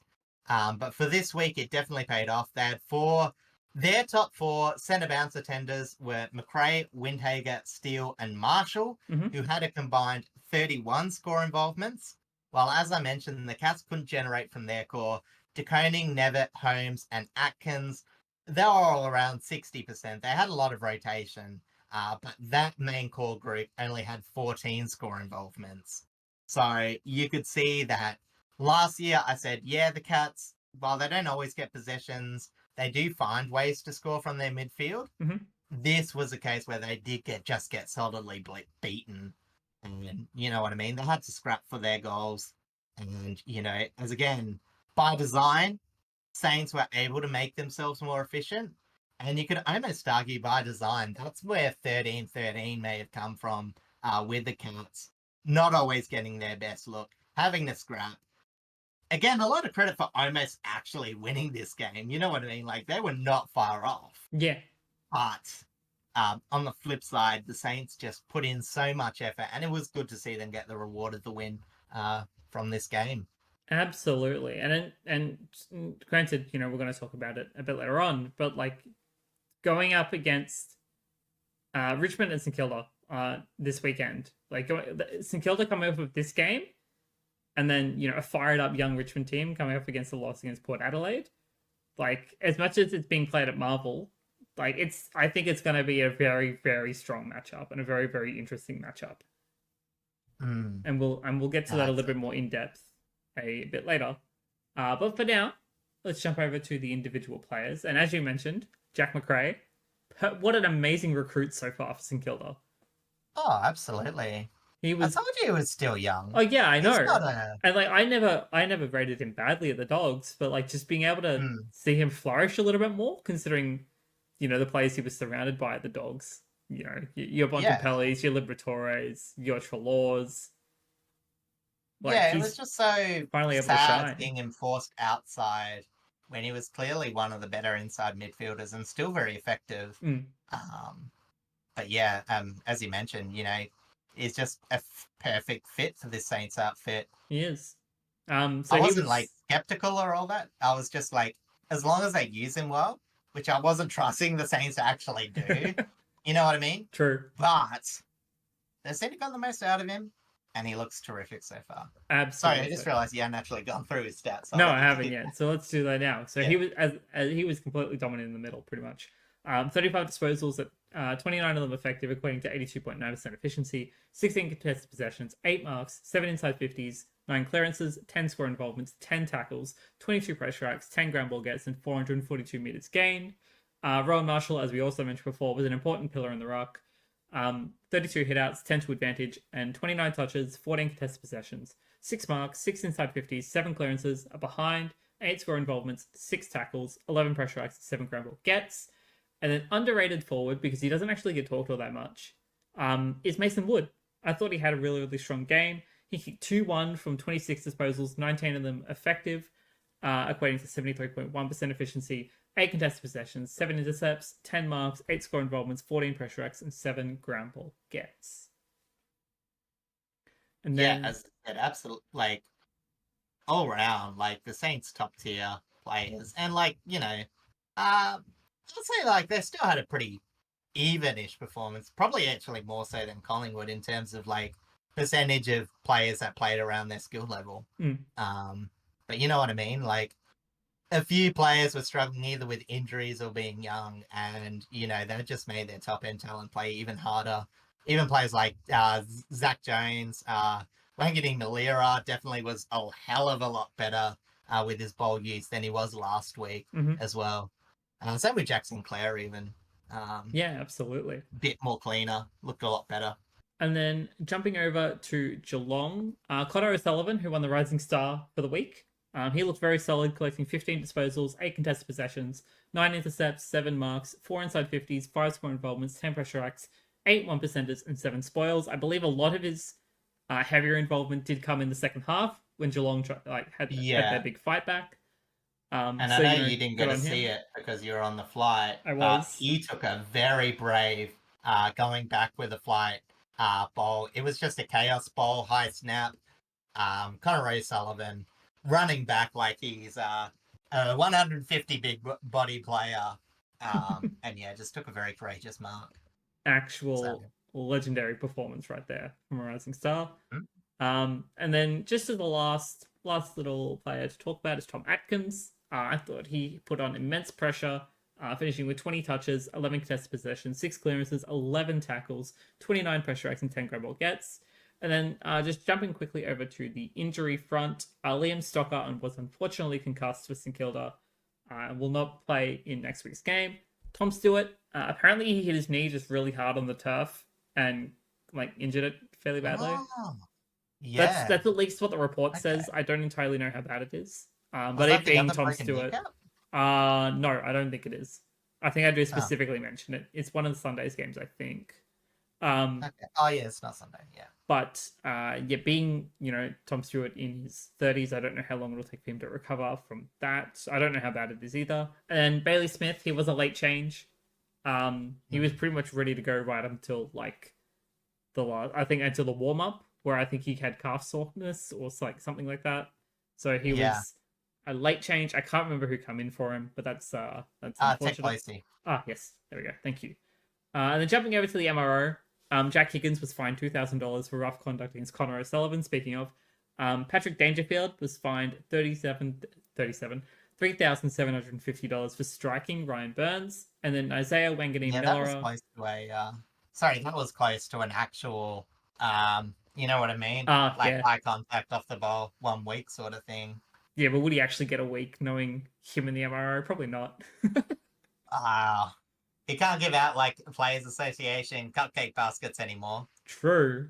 Not Um, saying he would. Not saying he would. but then Wangan and Miller was fined $1,000 for yet again contact with an umpire. What do they do every week? Open your This eyes. guy, It's Wangani not Miller, fun. he's a skinny lad too. You know what I mean? Yeah, Not but much of him to bump. like, if it's an So, umpire walking into him, that's on them. He should not get fined for it. no, that's what I'm saying. Like, he shouldn't be. But like I said, I'm skinny. I pride myself on traffic evasion. That's Oh probably yeah, one of my I do it when I'm walking. Like I just walk fast enough and everyone walks yeah. slow and I'm just weaving through traffic. Honestly, behind talking too much about football, I think traffic dodging's probably one of my best skills. It's not Uh that much, but yeah, yeah. I it'll mean, be up it there. doesn't entirely equate for everything, but it's something. It's something. You gotta hold your hat on what's good. All right, let's jump over to Sunday's game, starting off with the Gabba between Brisbane and the West Coast. And what a first half this was. Yeah, as I said, the Eagles stunned the football world for the first half at least. As I said, they impressively made the most of restricted opportunities. As otherwise, the Lions dominated general play really, as they comfortably got their game on their terms after that blistering start.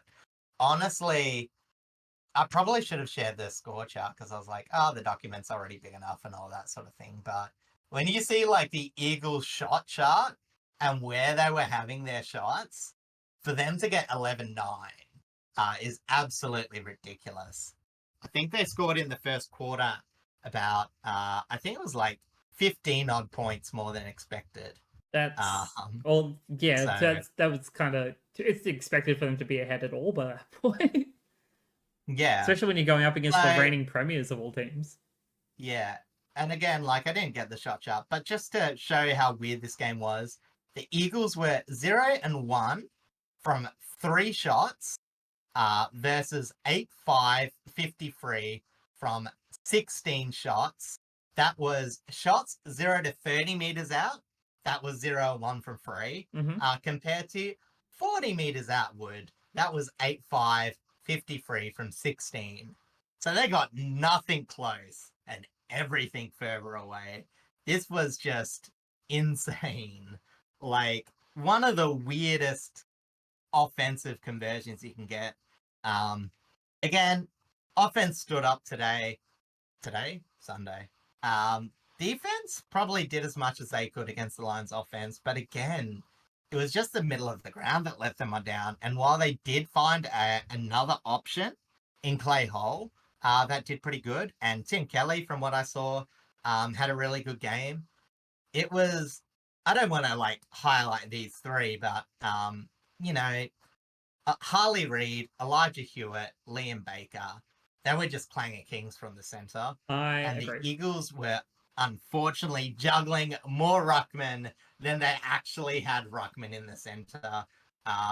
So this was a weird game. Bailey Williams, it didn't put him down as an injury in the injury report, so I'm thinking he was maybe sore and he wasn't doing that well. So they just, were like, okay, we'll test our Reid out.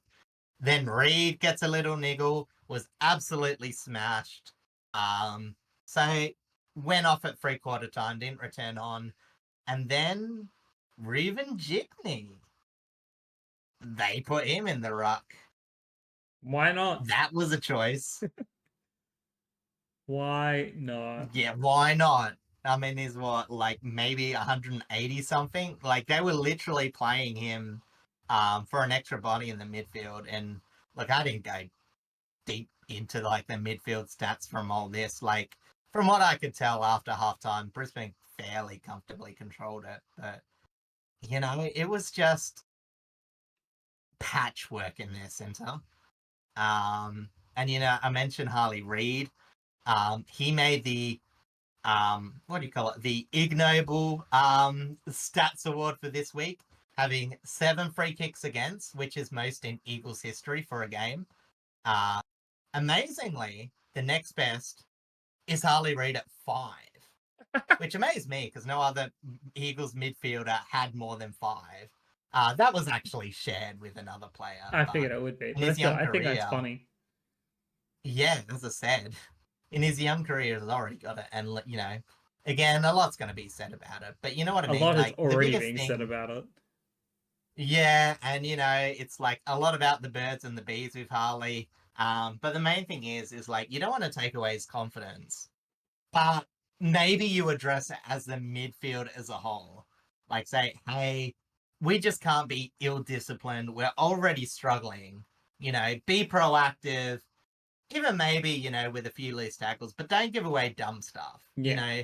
Work hard, enjoy the reward from hard work, but remember, you are a fledgling midfielder. You are going to have to work hard for your possessions. Always have winning the ball in mind. You don't even need to beat your opponents all the times. If you can even arrive second to the ball and just get that tackle, make another stoppage. You know what I mean? Then you can at least get the ball set up from there. And yeah, as I said, you just weren't seeing that. But as I said, it was impressive. Like, Clay Hall, 7 clearances led the Eagles, and he only had 65% time on ground. So, while it was good, that individual effort, it was in the absence of other leaders as well. Yeah, great. The other thing I found quite ironic is, despite what the mascots would indicate, the Lions dominated the air with 148 marks to 67 and 13 to 7 marks inside 50, whilst the Eagles actually did marginally better at ground level. So, you know, just something. It was a round of oddities this round, to be It honest. really was. But, as I said, the Eagles were looking a bit porcelain, and really, they might have been unlucky to waste this absolutely perfect shooting night on a far more balanced outfit. You know what I mean? Like, if they were playing Carlton playing crappily, or, who else is playing? Even the Dockers, you know what I mean? Yeah. Like, this might have actually been an upset, something to work along. But, against the Lions, with the flaws that they still had, they were just pretty academic to get the game back on their terms. The Lions, when you let the Lions have those free opportunities, they will 100% take them. And, even when the scoreboard wasn't the most flattering towards them, they knew what they had to do. They got the game back on their terms. And, I would say that it was probably still a very academic win for the Lions. I don't think they'll be worried at all that the Eagles got off to the jump. Yeah, I think they'll just be happy to get the win. I completely Move agree. on to next week. I don't think they're all too bothered that the Eagles surprised them early on. I think they'll be more focused on how they pulled off the comeback and how they fought back into it. Yeah, exactly. Which granted is, you know what I mean? Just how Brisbane's system normally works anyway. Like, they're very well at adaptation. Yeah, or even so much, like, yeah, the Eagles got some fluky goals, but, like, what could have we have done to, like, add some more offensive dominance the other way? Yeah. Because they did have opportunities in the first quarter. It's just, that's the quarter that they were started slow to get that game on, which caused their big riff. Yeah, absolutely. All right, let's jump over to the individual players. I do actually highlight both co-captains for Brisbane in this one. So we'll start with Lachie Neale. He was able to run rampant after being heavily tagged last week. Round 1, I should say. He kicked 1 goal from 35 disposals, 27 of them being effective at 77.1% efficiency, 14 contested possessions, 8 marks, 10 inside 50s, 8 clearances, 7 score involvements, and 13 ground ball gets. Harris Andrews was a pillar in defense, finishing with 20 disposals, 16 of them effective, equating to 80% efficiency, 9 contested possessions, 12 intercepts, 12 marks, 5 of them being intercept marks, 5 1%ers, 7 ground ball gets, and 5 spoils. And Cal Archie was in form up forward. He kicked 3-1 from 13 disposals, 8 marks, with 3 of them being inside 50, 3 inside 50s as well, 8 score involvements, 10 pressure acts, and 333 metres gained. I was tossing up between adding Hugh McCluggage into this as well, because he had a really, really solid standout game. Same with Dane Zorko as well. But again, they normally have these big standout games. Stat-wise, alongside when Lachie Neale turns it on, they usually turn it on as well. And that's, Definitely credit to Yeah. the second I half think it was just performance. more their engine started getting a bit more going in the second half. Like, even that Kalachi performance, like, I think those 3 goals were all in the third quarter, or at least a couple of them were. Mm. I think he actually got them back in the lead. Um, that was my memory from the highlights at the very least. So, Yeah. you know what I mean? It's just like the small players that you require to lifted, and one of those was Archie.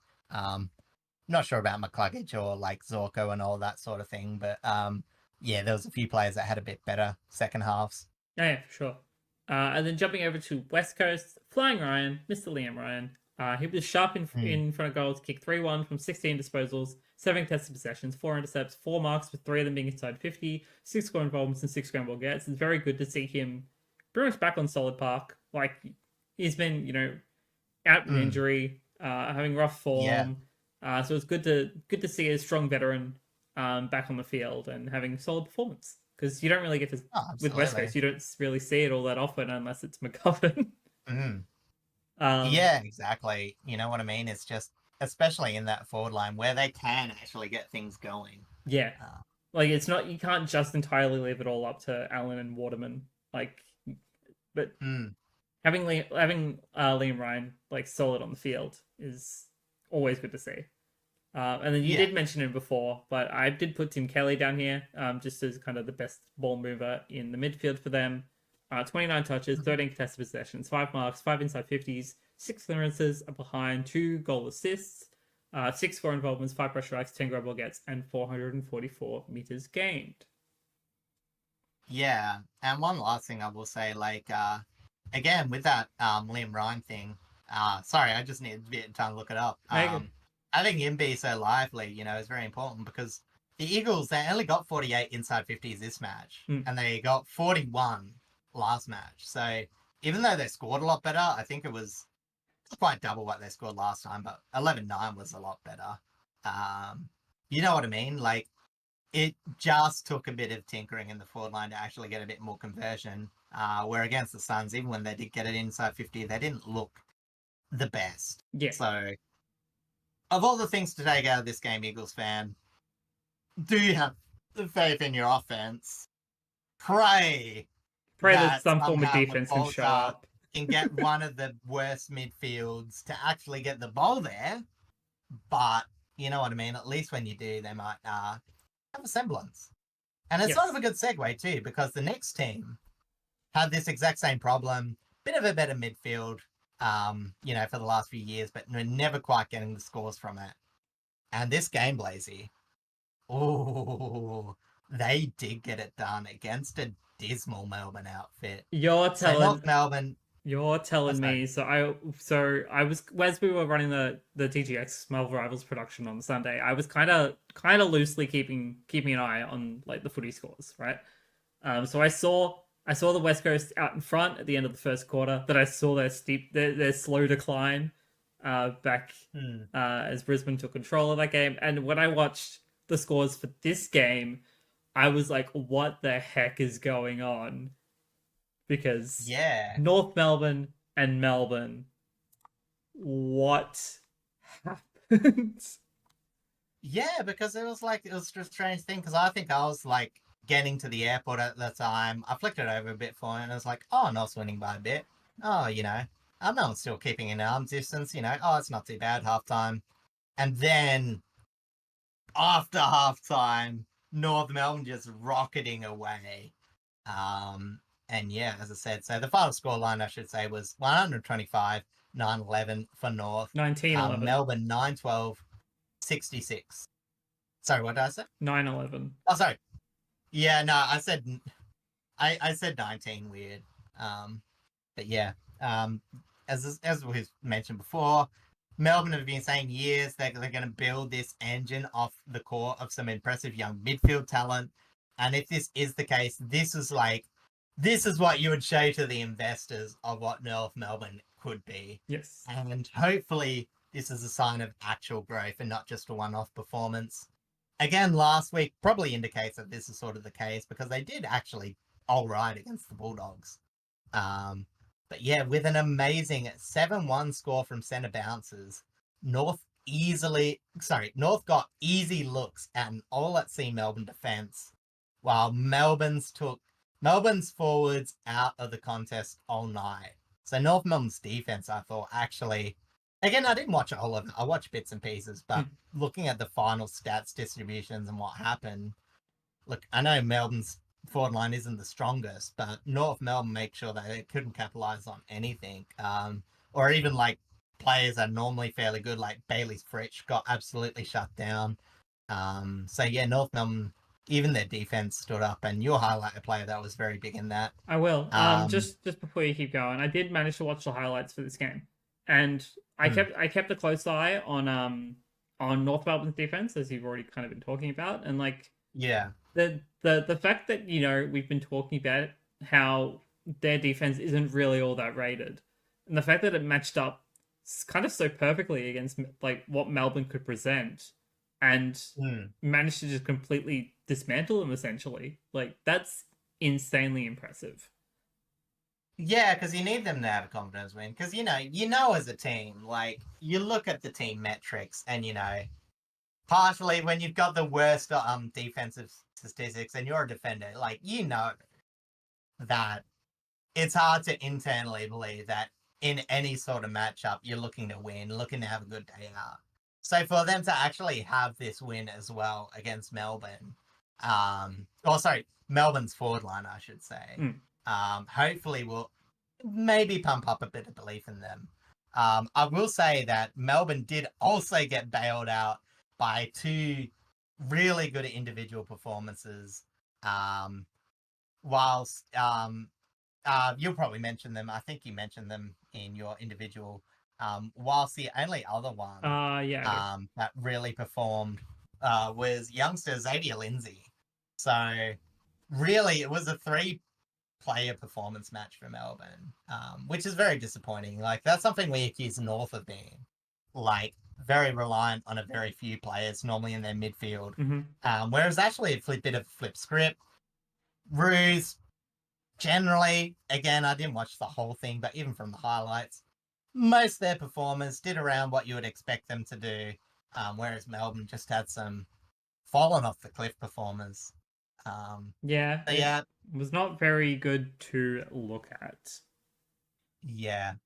So, I will say, and this is being very picky, seeing Melbourne were close to them at halftime, I will say the only real issue for North was allowing so much defensive movement from the Ds, as they only really spanked in the territory battle late. Melbourne got a lot of good looks moving from half back to the forward line. It's just North Melbourne's defense actually held up this time. But, however, this year, the Roos have shown that they can convert this extra possession that they did actually have last year. So we're talking about 2023. They were getting absolutely spanked in their possession differential. Last year, they bridged that gap. They just weren't getting in to score.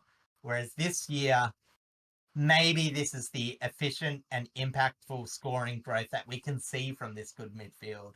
Yeah. And, last week, Melbourne got away with an improvised forward line against GWS, but this week they got absolutely found out without structure against what was, again, last year's dead last defense. So really, it looks a bit grim with them. They could take the loss in week 1, but they don't have a win now.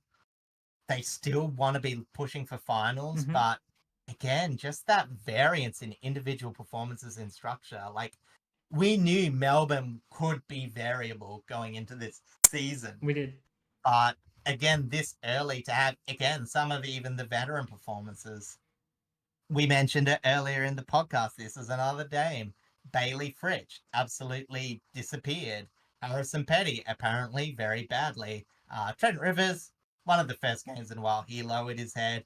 Max Gawn sort of got touched up in the ruck against Tristan Cherry. Again, Ed Langdon made a lot of mediocre disposals with his moves. Christian Petrarca probably played one of the worst games he's played in a while. So yeah, and Jack Viney was kept really quiet as well too. So the entire court just been completely shut down.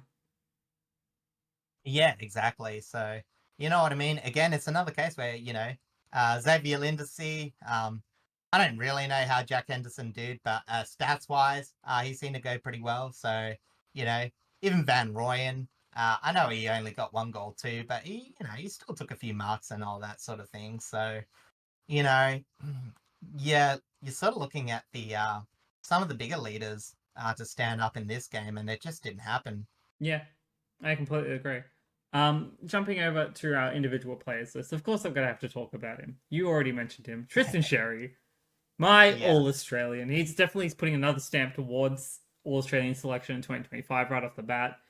He got 29 hitouts with 12 to advantage and 20 disposals, 17 of them effective, equating to 85% efficiency, 15 contested possessions, 12 clearances, 10 score involvements, 4 1%ers, and 8 ground ball gets. Paul Curtis, I really tried to find. I wanted to find someone different to highlight in the forward line because there were a lot of really solid contributors for North this week. But I wanted to highlight Paul Curtis. He was finally able to show the world what he's made of after, being stuck in a not entirely efficient forward line. Yeah, Now to have the extra backup from Darling and from Parker and Constanti, who I also mentioned this week, exactly. um, as well as obviously Nick Larkey, the big Suv. Um, Hmm. so Paul Curtis kicked through because I was also reading an article earlier in the week about Paul Curtis, which is kind of why he was in my head for this match. But he kicked 3-2 from 22 disposals, 9 contested possessions, 6 marks, 3 inside 50s, 11 score involvements, 13 pressure strikes, and 5 ground ball gets. And then Charlie Comben, a player that you've talked about a bunch, one that you've kind of had high hopes for. He became an important defensive asset, collecting 16 disposals, 14 of them effective, equating to 87.5% efficiency, 8 contested possessions, 12 intercepts, 12 marks, 5 of them being contested, 8 of them being intercept marks, 3 1%ers, and 3 spoils. Yeah, absolutely. And as I said, it's just one of those things where, we mentioned the Roos stuff for opportunities. Again, nearly dead last in inside 50s. For them to go, I don't actually think they had like as many inside 50s as other teams. I'll quickly check that in terms of round rankings. Yeah, they're about middle of the pack, 53 inside 50s. Mm-hmm. So, that's almost even a good thing anyway, because as I mentioned, they're not even. Melbourne even had 56, so they actually had more inside 50s. Oh, yeah. Whereas North, we've theorized that with even a marginal increase in inside 50s, they should get a better forward line efficiency. And it has actually proven to be the case. Like, this is upper tier expectations of what North's been able to produce so far, Yeah, even absolutely. with the loss last week. Absolutely. And then jumping over to a couple of highlighted players for Melbourne. As you mentioned, there were only like 2 or 3 players that kind of really stood out. I'll be honest, I was trying really hard to find the second one, and I couldn't really decide, so I had to get Cyrus to step in on the second player. But I did spot Cade Chandler. I thought he was probably Melbourne's best performer.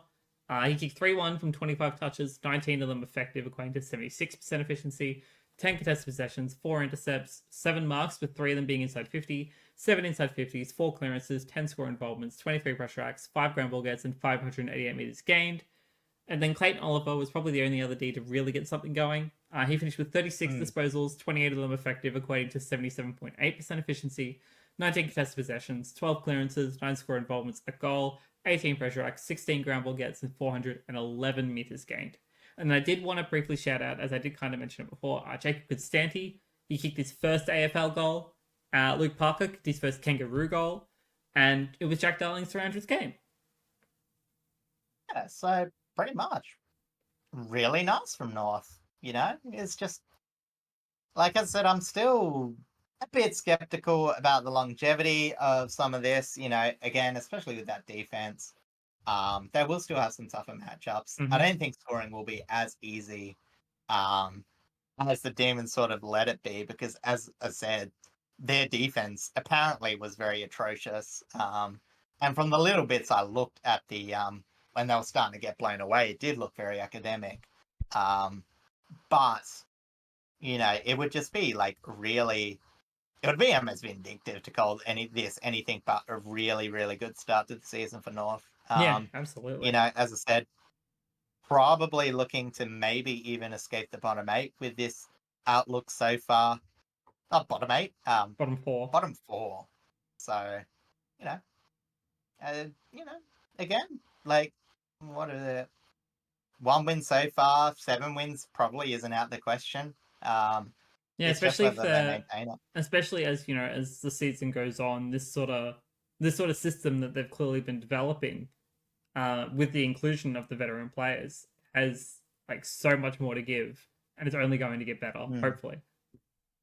Yeah, exactly. And as I said, hopefully that just means like instead of having so many players come in and out in terms of form, again, what we talk about, the bottom 5 players where North have been typically, well, they were really bad last season in that regard. Mm. I know there's no set and tried and true metric to measure it, but you know what I meant? Like a lot about the outside movement, especially for North, where that was letting them down, where, as I said, they've adjusted a few pieces, a few other people can move around. Even though it's not McKirch's best position being on the wing, it probably has helped their movement a bit at the same time. So, Yeah, um, absolutely. yeah. And then just a brief little touch on the injury front. Matthew Jefferson injured his hand at some point during the game. Hopefully, it's not too bad. He might be out for a week or two. I don't know what exactly happened, but Yeah, I thought it shattered. oh, was it? Jeez. Yeah, I think I heard in Reddit when I was looking for injuries that I think his hand's shattered. All right, he'll be going for a while then. That's very Shattered rough. but fractured. Not, I don't know It'll how. probably be a couple of weeks. Yeah, All right, well, let's jump if I'm over correct. I if got pretty if spotty you're memory. correct. All right, let's jump over Yeah. to the last game of the round. Going over to the west, Optus Stadium, Fremantle versus Sydney. As I mentioned earlier on the podcast, when I got off the plane, probably about maybe an hour after this game finished, it was 27 degrees and pretty humid. So I can only imagine what it was like playing this game. Both teams sort of struggled. Fremantle started out strongly though, as both teams sort of found avenues to go a bit hard, Mm-hmm. as both teams sort of restricted easy avenues to go. I think this was a very defensively minded game. But at the end of the day, the Swans were a bit more consistent with their set shot kicking, which sort of provided the difference at the end of the day. With Sydney known to have a lot of midfield base scoring, I will say I think Freo did do a lot of good hard work limiting the opportunities for their midfield to get on top. Swans midfield, I should say. And to highlight this, Jager O'Meara, of all people, having the tag on Heaney. And that was like the center point of that, because he restricted it to 21 possessions at 51% efficiency, and I'm pretty sure no score. I just That would be quickly correct. checked When I was that. going through it before, I did Yeah, spot that Heaney had no effect on the scoreline. yeah. But, with that, inefficiency was sort of rife. Freo couldn't convert their stoppage opportunities, while Sydney were struggling with their forward half and turnover conversion. So far, I will also say in this season, Freo has only had 3 people to kick multiple goals in one game. So I'm thinking their forward line structure, at least for the early part, has seen it actually gone backwards when compared to last year. Mm. I know it's the first week that they've included Bolton in their forward line. He was a bit iffy.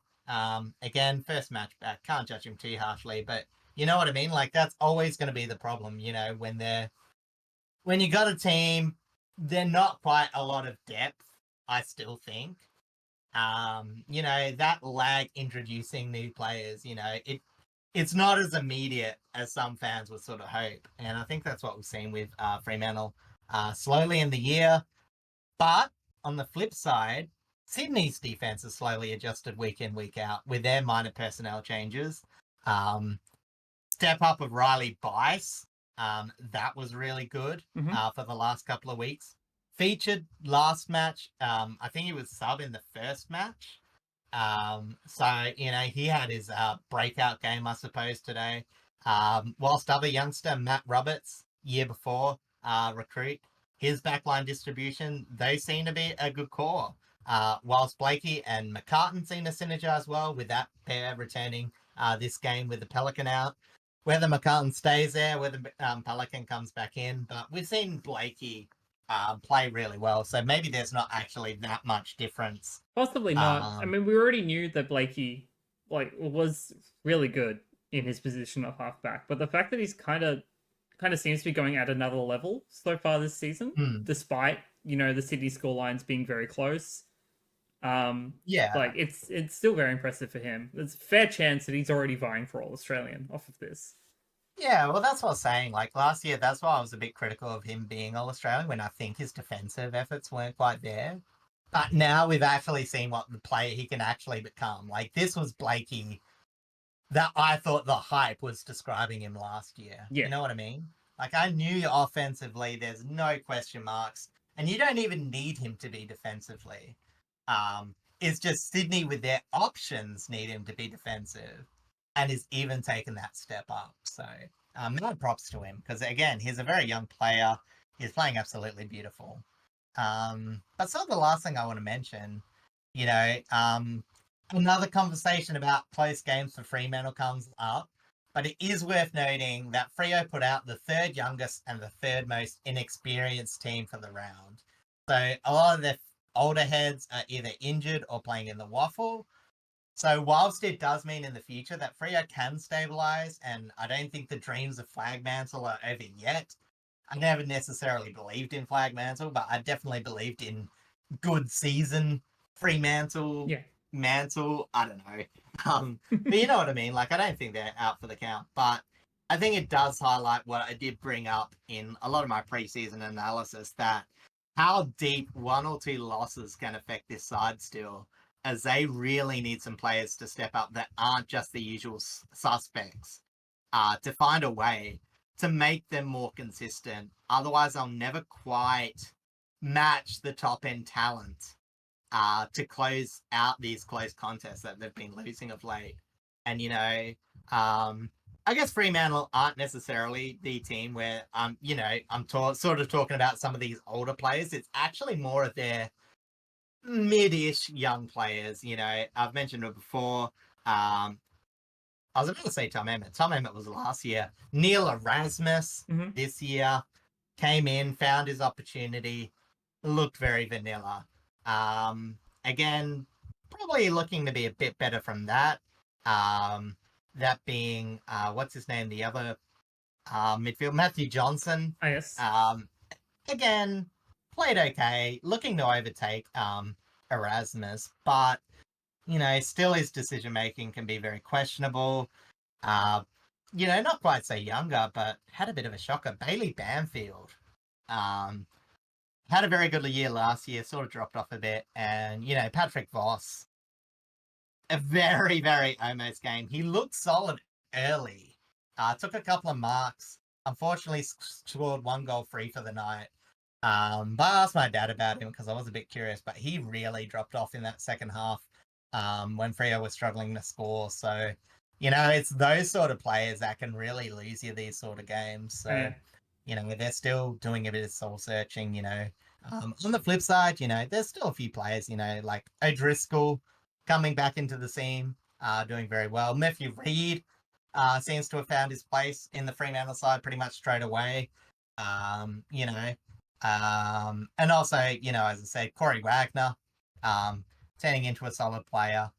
Wagner's the younger one. Sorry. Yes. I always have to figure out the difference between Corey Wagner and not Corey Wagner. Now I'm getting another Wagner in there. Sorry. No, it is Corey Wagner. See, there's Corey Wagner, and there's Carl Warner or whatever the Warner is that plays for Freo. And there's also, of course, Corey Warner that plays for Sydney. And Chad Warner, who I am about to... great segue, actually. Who is the first player that I'm talking about in my individual players list. So I may as well just jump straight into it. He stepped up when it mattered, Chad Warner. Whilst he only kicked 1-2, but it was from 26 touches, 10 contested possessions, 9 marks, 10 inside 50s, 4 clearances, 10 score involvements, 5 tackles, 23 pressure strikes, 7 ground ball gets, and the big one, 727 meters gained. He put in the hard yards in getting that ball forward. That's Absolutely. James And Jordan. possibly signing if you listen to the news. Yes, that is very true. There are rumors that he is going to re-sign with Sydney instead of moving back home to WA. Considering he bought that Aside Freo went so crash shot that after all. you know that that $1 million mansion or whatever it was. Yeah, selling that house in Betcombe as we speak. Wants his money back immediately. Mm. Um, yeah, James Jordan, my next player, he's looking more and more comfortable in his offensive tagging role. He did it on Sarong this week and was absolutely elite at it.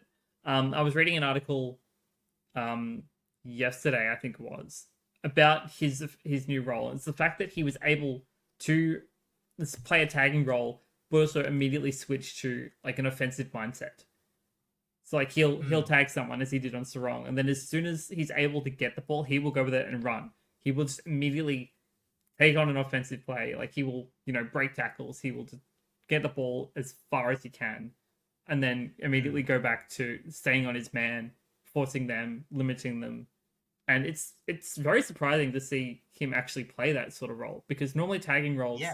as we've seen, like with Bedford for an example, because this was mentioned in the same article, like Bedford plays a very similar tagging role, but he is far more defensive minded in his tagging. Yeah, he'll choose to restrict a contest rather than necessarily arm wrestle for the win. Yeah. Whereas Jordan is doing the complete opposite and is doing it so far to great effect, despite the scoreline in this game being extremely close.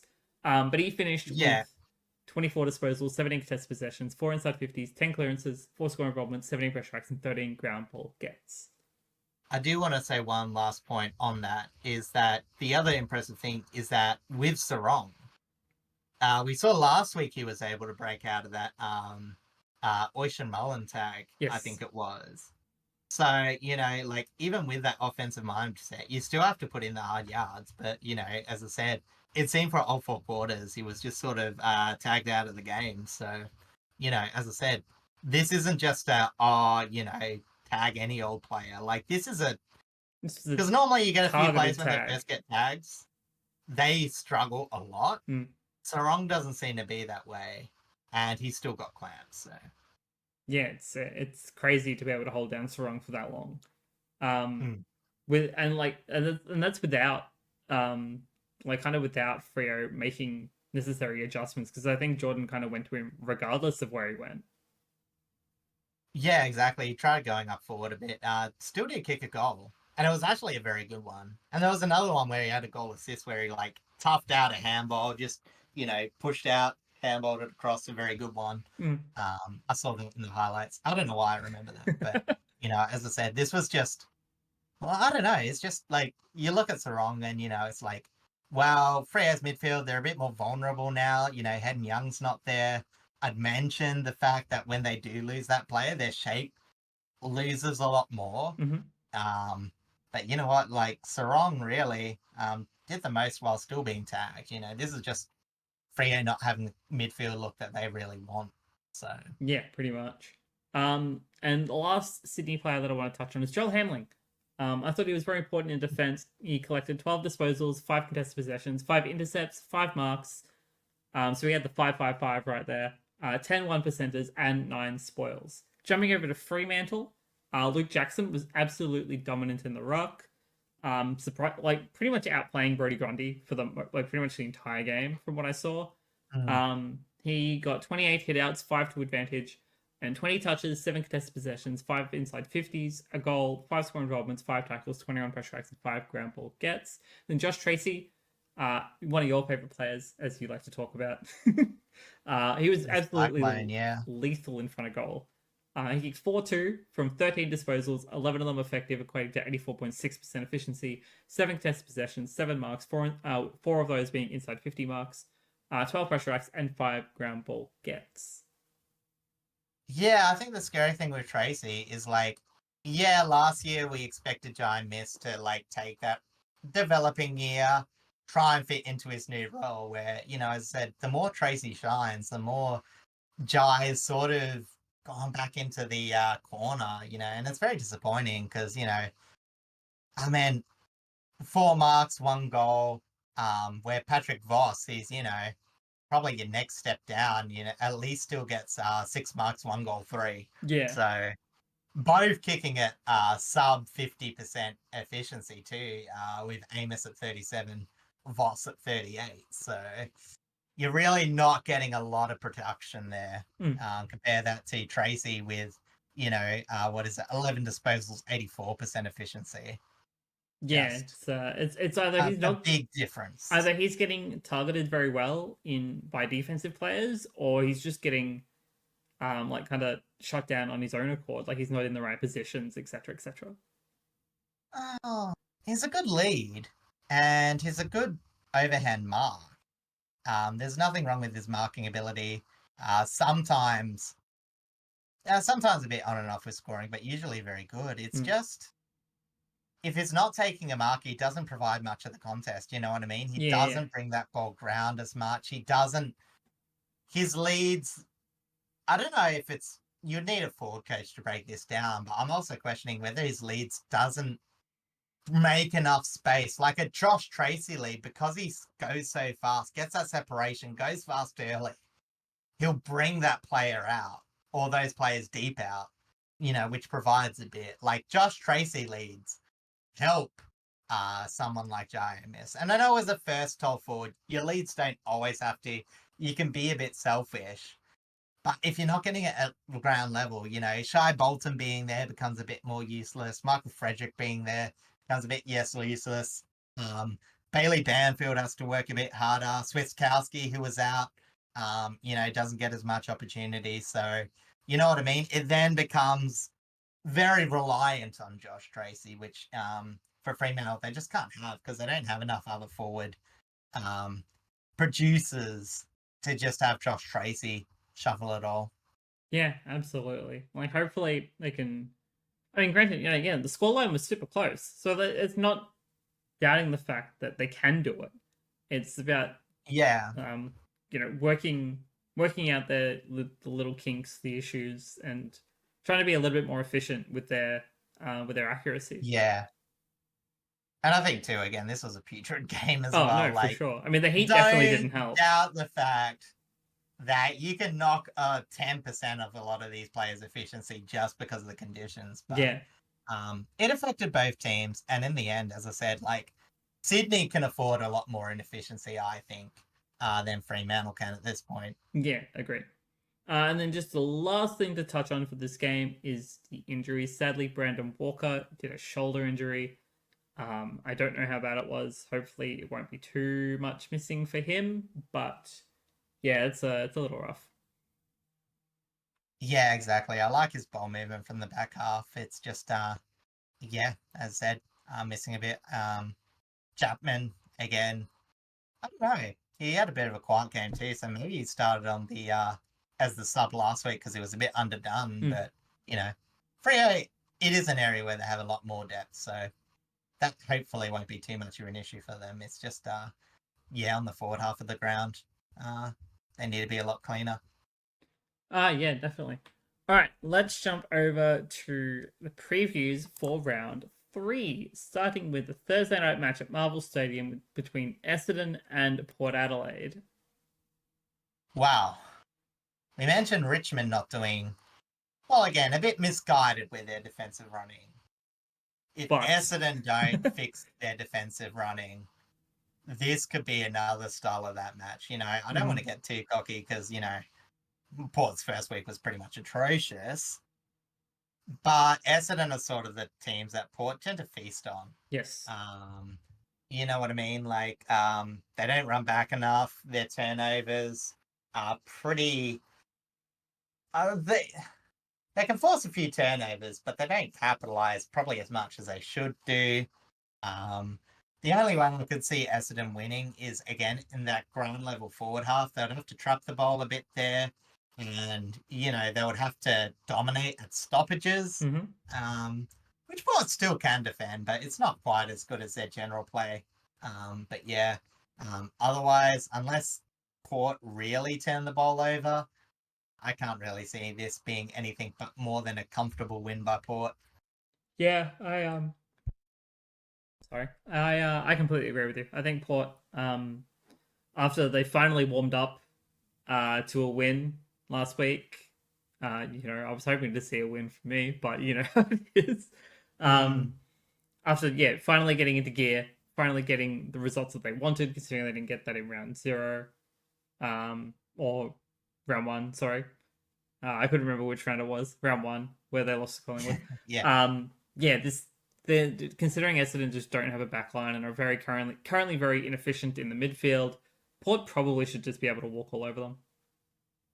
I will say this though. Apparently, Port did pick up a few other injuries. Apparently, Lockie Jones won't play next week as well. Did So you just pull up really sore and came out with a late injury?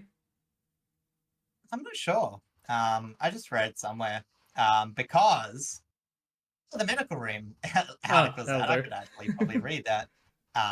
It came out 2 hours ago, so while we were recording. So I'll just quickly go to Port Adelaide just for the sake of it.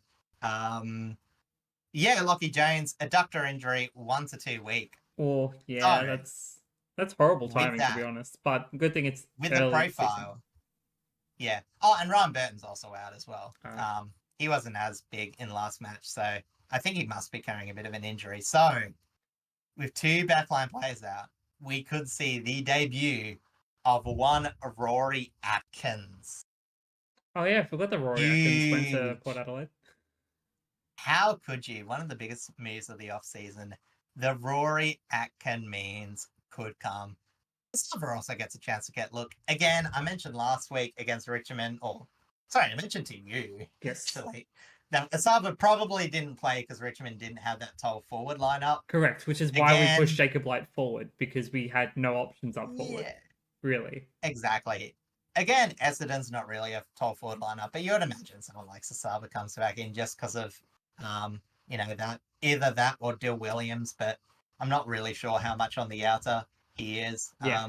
Sort of fell a bit out of favour, but we'll see. So again, perfect going into this next week for Port, but you would imagine they get the job done. And Yeah, I think so. Essendon have also lost players as well, so Yeah, I definitely 100% leaning towards Port for that one.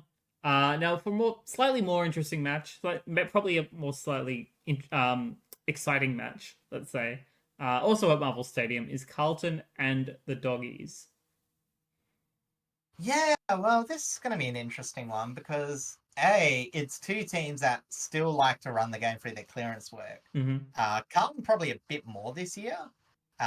Carlton's back half movement has been dreadful this year, where the Doggies have improved in that, but have lost also a lot of balls in the midfield. So it'll be interesting to see what gets going because, yeah, this is a pretty line bowl.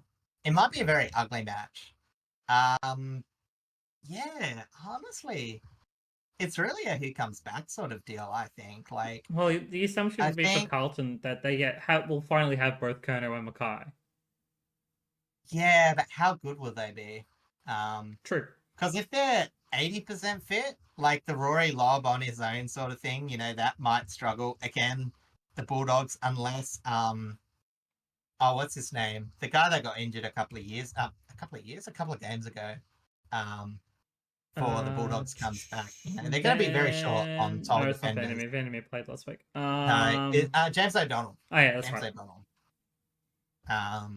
So yeah, as I said, they'll be a bit short on backmen, but at the same time, ground level they seem to be okay. They force Collingwood into iffy ground level shots, so hopefully they can restrict Carlton, who seem to be struggling there. Yes.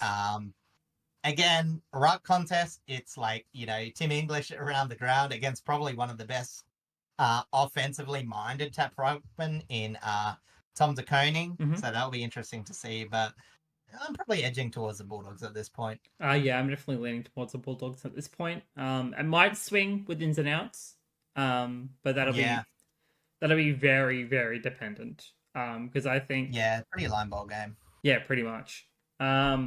All right, let's jump over to the Saturday matches, which was originally meant to be only 3 matches, but the rescheduled match from round 0 is here. We'll talk about that in a moment, but we'll start at the MCG with Melbourne and the Gold Coast Suns, which honestly, a lot of red in that team preview. This genuinely could be game of the round, just based on what we've seen so far from both teams.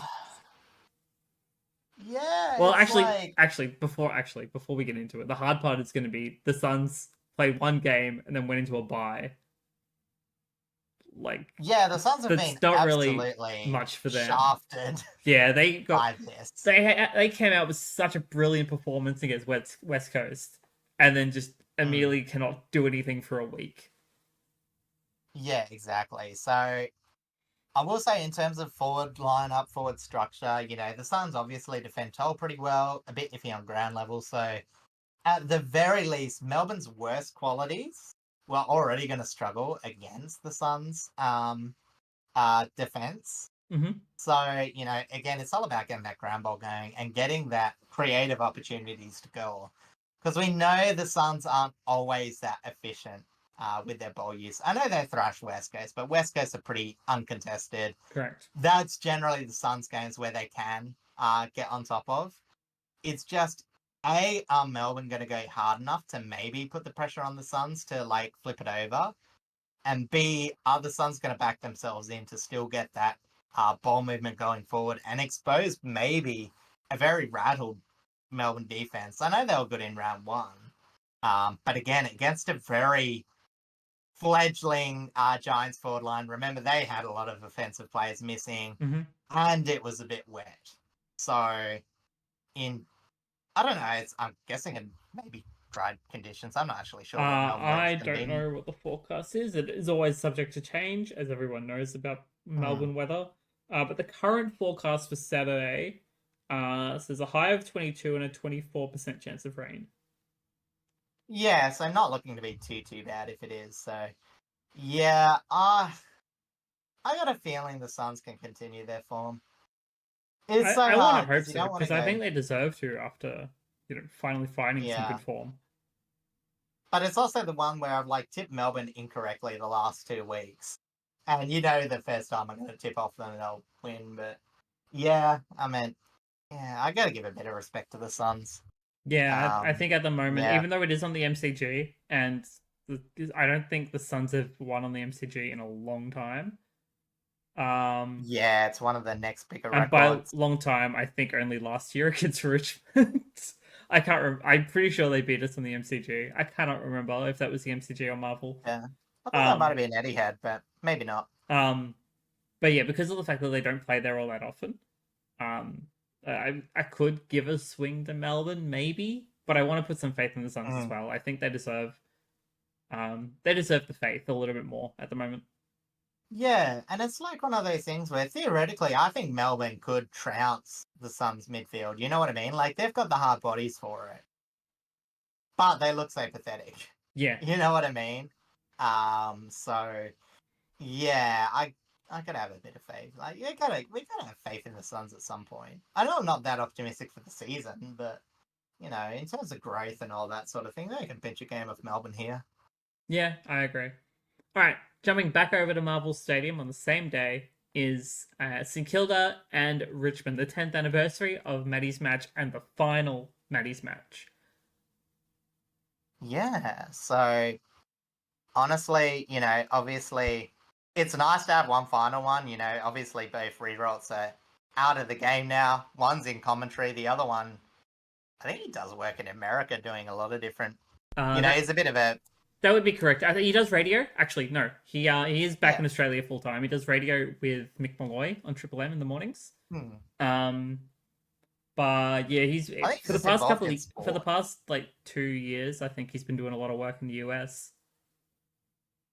Yeah, exactly. But you know what I mean? It's like both are still very heavily involved in sport. So, a final game, and it probably could be a very good one.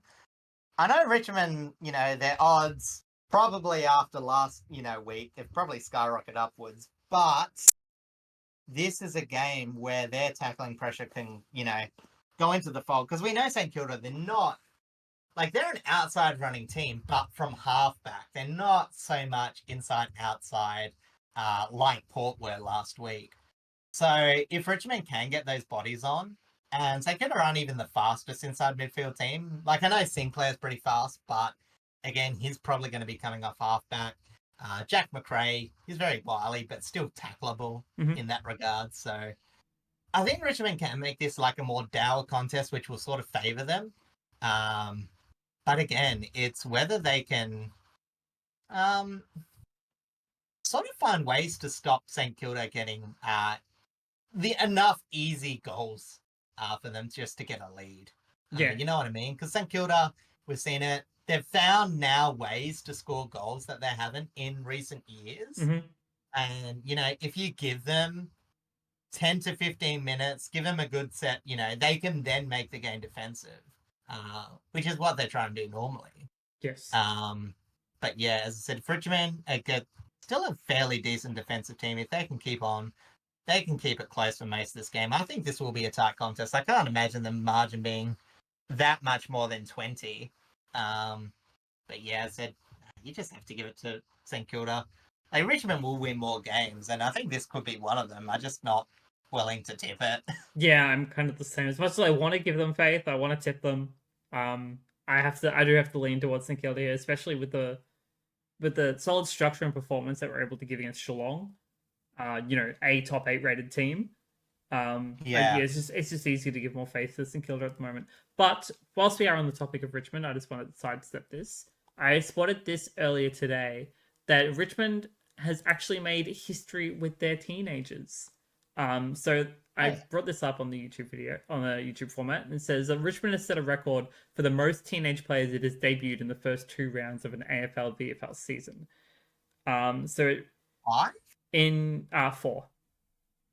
Okay. So in the Tigers' 117-year league football history, never before had they had 4 teenagers making their debuts across 2 opening rounds of a season. Until now, with Harry Armstrong, Sam Lawler, Luke Traynor, and Liam Fawcett. 3 of them being 18 and Fawcett still being 19 by only about 21 days. A fraction, yeah. Awesome. Yeah, it's pretty Yeah, cool. well, as I said, yeah, exactly. So who knows? You know, so we can expect some variability. As you said, it makes it then very hard to try and predict them, even for an upset. And it's not even to mention we still have 5 other players that we picked up in the 2024 draft yet to debut, along with the mid-season rookie draft selection of Campbell Gray last year. So we still got plenty of players, and there's a couple of Category B rookies as well that we still haven't debuted yet that we could definitely put on the park very soon to add to that. Anyway, let's jump back into it. Hawthorn and the Giants down in Tassie. Yeah, I reckon this one's like the hardest to pick. I know the Hawks are undefeated, look fantastic. I don't mind Tasmania, but it really depends who the Giants get back. Because again, the Giants have some very good ground level players, and I've said the last 3 weeks that Hawthorn, their structure may still be vulnerable to the ground level play. Mm-hmm. And I think this is the litmus test game that will be like, is this a problem? Or is this something that is just a normal part of any team and we've still got enough positives to work things out? Because, again, we're still going to be unsure. You'll think someone like Jake Stringer gets in. Giants will be hoping that Hogan gets in. They've got Darcy Jones. They've got Brent Daniels. Yes. A very complete forward line. So, it'll be a really good test for them. On the flip side, again, Hawthorn, a lot of outside run, a lot of inside run. The Giants really like to stop that. So this is, I'm not going to say it's a counter team, but this is like the most different matchup the Hawks are going to get in this first 3 weeks. And I just want to see how interesting it is. I'm not going to say, like, I know I've been phrasing this as like, I think GWS is going to like counter this and win. I might tip Hawthorn still. I'm definitely leaning Hawthorn right now, but I reckon don't be too sucked in by their 3-0 record. Yeah, like, Giants. It's not the record that I'm looking at personally. It's just their performance, and like as much as again, they still look good in these wins. We know that their forward line is still struggling a little bit. We know that a couple of their players in their midfield have troubles with tags. And as we know, Giants have Mm, Toby Bedford, who is a phenomenal tagger right now. And yeah. moments like that could make all the difference. Yeah, and it's going to be the question is like, Will Day has had a very slow start to the season. Do you put Bedford and Day and try and continue that? Or do you put him on Newcomb to try and like tag what is probably Hawthorn's probably best player Currently, I in do the first agree. three I rounds? do think that Newcomb is their best player.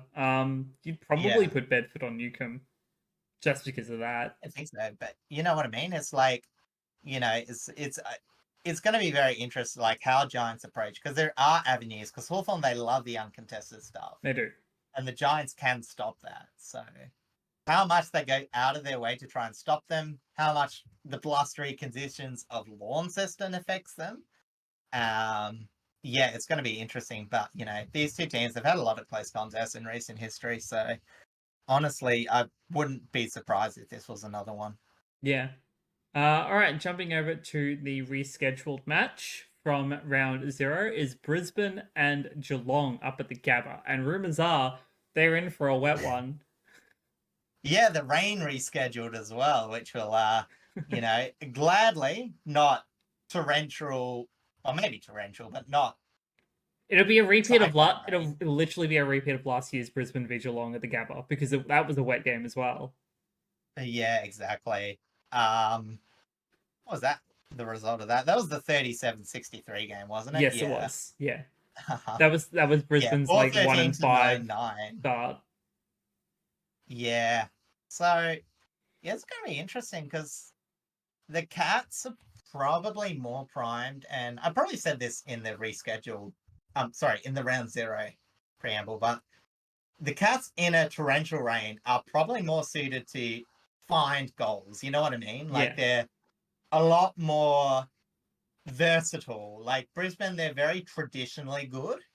Especially with their forward half. Whereas the Cats, even if their first option doesn't work, they find ways to get their second and third. So with Cats are Brisbane, extremely willing to get scrappy. yeah, exactly. And I know they had the shock week last week, but I'd be tempted to still tip them. Um, it might be controversial, hashtag controversial, after losing to St Kilda, but I just think, yeah, Brisbane, they're known if they are going to lose, it's inefficiency that normally costs them. Yeah, absolutely. So in these conditions, I'm just leaning towards the Cats, but it's really just a gut feeling more than anything. Yeah, I think Geelong if it's gonna be like massive wet weather game, I think Geelong are definitely more favourable. Yeah, But because the that way Geelong play, just they're have a to meters game keep an team. eye on it.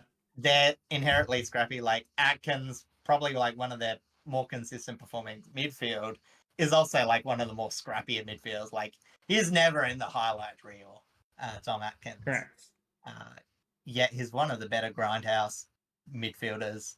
I don't know why I'm saying grindhouse as like a football term, but I mean, it kind of I'll works. make it a genre. He's a My favorite workhorse. genre It's of kind of the football idea is you're looking at. grindhouse.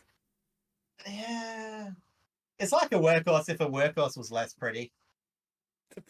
Jeez, insult You him know, much. not looks wise. I don't even think I could draw a picture of Tom Atkins, to be I honest. can't draw. So there you go. Yeah, I know. But, Anyway, so anyway. back on track. Yeah, leaning towards Geelong if it's a massive wet weather game. Otherwise, Mm, very 50-50 for the most part. yeah. All right, let's jump over to the Sunday game. So we go over to the Adelaide Oval for Adelaide versus North Melbourne. And after what North Melbourne showed against Melbourne, like this could be a lot closer than people are expecting. Yeah, the Kangaroos are very long odds, but you got to admit it's going to be an offensive shootout, and all it takes is a bad shooting day out for Adelaide, Mm. and you can imagine the door being ajar. But again, it's that exciting thing of two young midfielders finding their feet this year. If they can go evenly, you know what I mean? It's just going to be conversion, and obviously, I still back in Adelaide just the way they have been at Adelaide Oval to finish that off. And again, I'm probably going to tip them. Yeah, I definitely don't think there's much. Like, I'd say maybe 70-30 is like the most I'm willing to give this match. In terms of that, I think it's probably 65. Whatever, 65, not 45, 35. 35, correct? But, maybe 70-30 is actually what it is. But yeah, I definitely believe that Adelaide can pretty academically win this. Oh, But there's 100%. definitely a lot of avenues where the door could be held open for the Roos. And I definitely think there will be a lot of swinging. It's just, North's defense against the three-pronged Adelaide offense will still struggle. Yes. Like, there's no doubt about that. Absolutely. Yeah, I'm definitely... I think the favour towards Adelaide is real. And I think that's definitely the safer option, regardless of which way you look at it. But don't completely wipe North out. Like, after what they showed against Melbourne, they definitely have, I think, opened some people's eyes as to the way that Clarko wants to structure them and wants to play them. And I think that they could definitely put up a fight. Whether it turns out to be a win, that obviously remains to be seen. But I kind of hope they make it close. Yeah, it's just like a personnel thing. Like we said, Adelaide, now with their midfield looking good, like in all three lines, they've got some really quality players where North, they've still got areas of concern. You know what I mean? It's just now we're actually seeing like some of that concern being patched up. So yeah. Adelaide by a fraction. Agreed. And all right, over to the West for the first state clash of the year, the state clash, the Western Derby / the first toilet bowl. Is this the first time a toilet bowl and a derby? Spoon bowl. Is this the first time that a spoon bowl / toilet bowl and like a state clash has happened at the same time? I mean, it probably hasn't, but I feel like it's really Adelaide. Funny. I mean, obviously, if you're cheating and going expansion era, obviously, Gold Coast Suns versus Brisbane would be the biggest one. I don't think the Giants and Sydney have both been crap at the same time. No. Generally, one Adelaide tends to be good. So, yeah, there's a couple of years where both Fremantle and Eagles have been languishing. I think this was probably the first 17th, first 18th. Or last -1 clash at the very least. That's one way to look at it. Now, here's the real question. Do you think West Coast are going to come back out and surprise them like they did last year? Or do you think it's just going to comfortably be a bit more Freo-based? No. I think Fremantle still, with enough production out of the midfield, still win. Eagles last year, they were up and firing with that midfield, and it was very much a surprise. But at the same time, like, that even faded late. And, the Dockers should be a bit more prepared. Like, I'm not exactly sure if I can say, even though the Dockers have looked as, like, I can't say their midfield has been, like, the A1 problem after the last two matches. But yeah, as I said, Eagles' defense is pretty crap as well. So it's very true. Yeah, it's one of those things where I don't want to say last week was a fluke for the Eagles. It's just they haven't shown enough winning capability. You know what? Like, as I said, they didn't actually get that many inside 50s last week. You know what I mean? Like, they didn't fix their supply issues. They just insanely scored out the wazoo. Yeah. So informed, there's no reason for me to think that it should be anything but a Fremantle victory. But do I think it's worth considering the Eagles? Yeah, sure. If you really want to go out on a limb early, like, it's just in some of these odds teams, I wouldn't say it's the biggest gap between two teams. I would say probably the biggest would still be probably Essendon and Port, unfortunately. Yeah, honestly. Again, I say unfortunately because next week when we're talking about Essendon shock win over Port Adelaide and I'm eating crow. But you know what I mean? Like, I'd say that's probably the biggest separation. Then maybe West Coast and Fremantle. Then maybe Adelaide and North. Yeah, I think it's pretty much that kind of split. So yeah, honestly, for this last game, probably want to go Freo, but yeah, it's a remains to be seen kind of tip. Like, you don't know what's going to happen in the derby. If Harley Reid doesn't give away some free kicks, was like, man, I got to lock in, try and make the back page of the West again. Is vulnerable position. Second year Blues. He has only been on the back page like 6 times this year. Is gotten a bit testy. So maybe he want to prove himself. Who knows? Maybe there's like also other players in the Eagles squad that can also do well. Also that true. might be a thing too. And then just as a last little tidbit, Collingwood and Sydney have the bye for this round, following up from the round 0 clash, of course.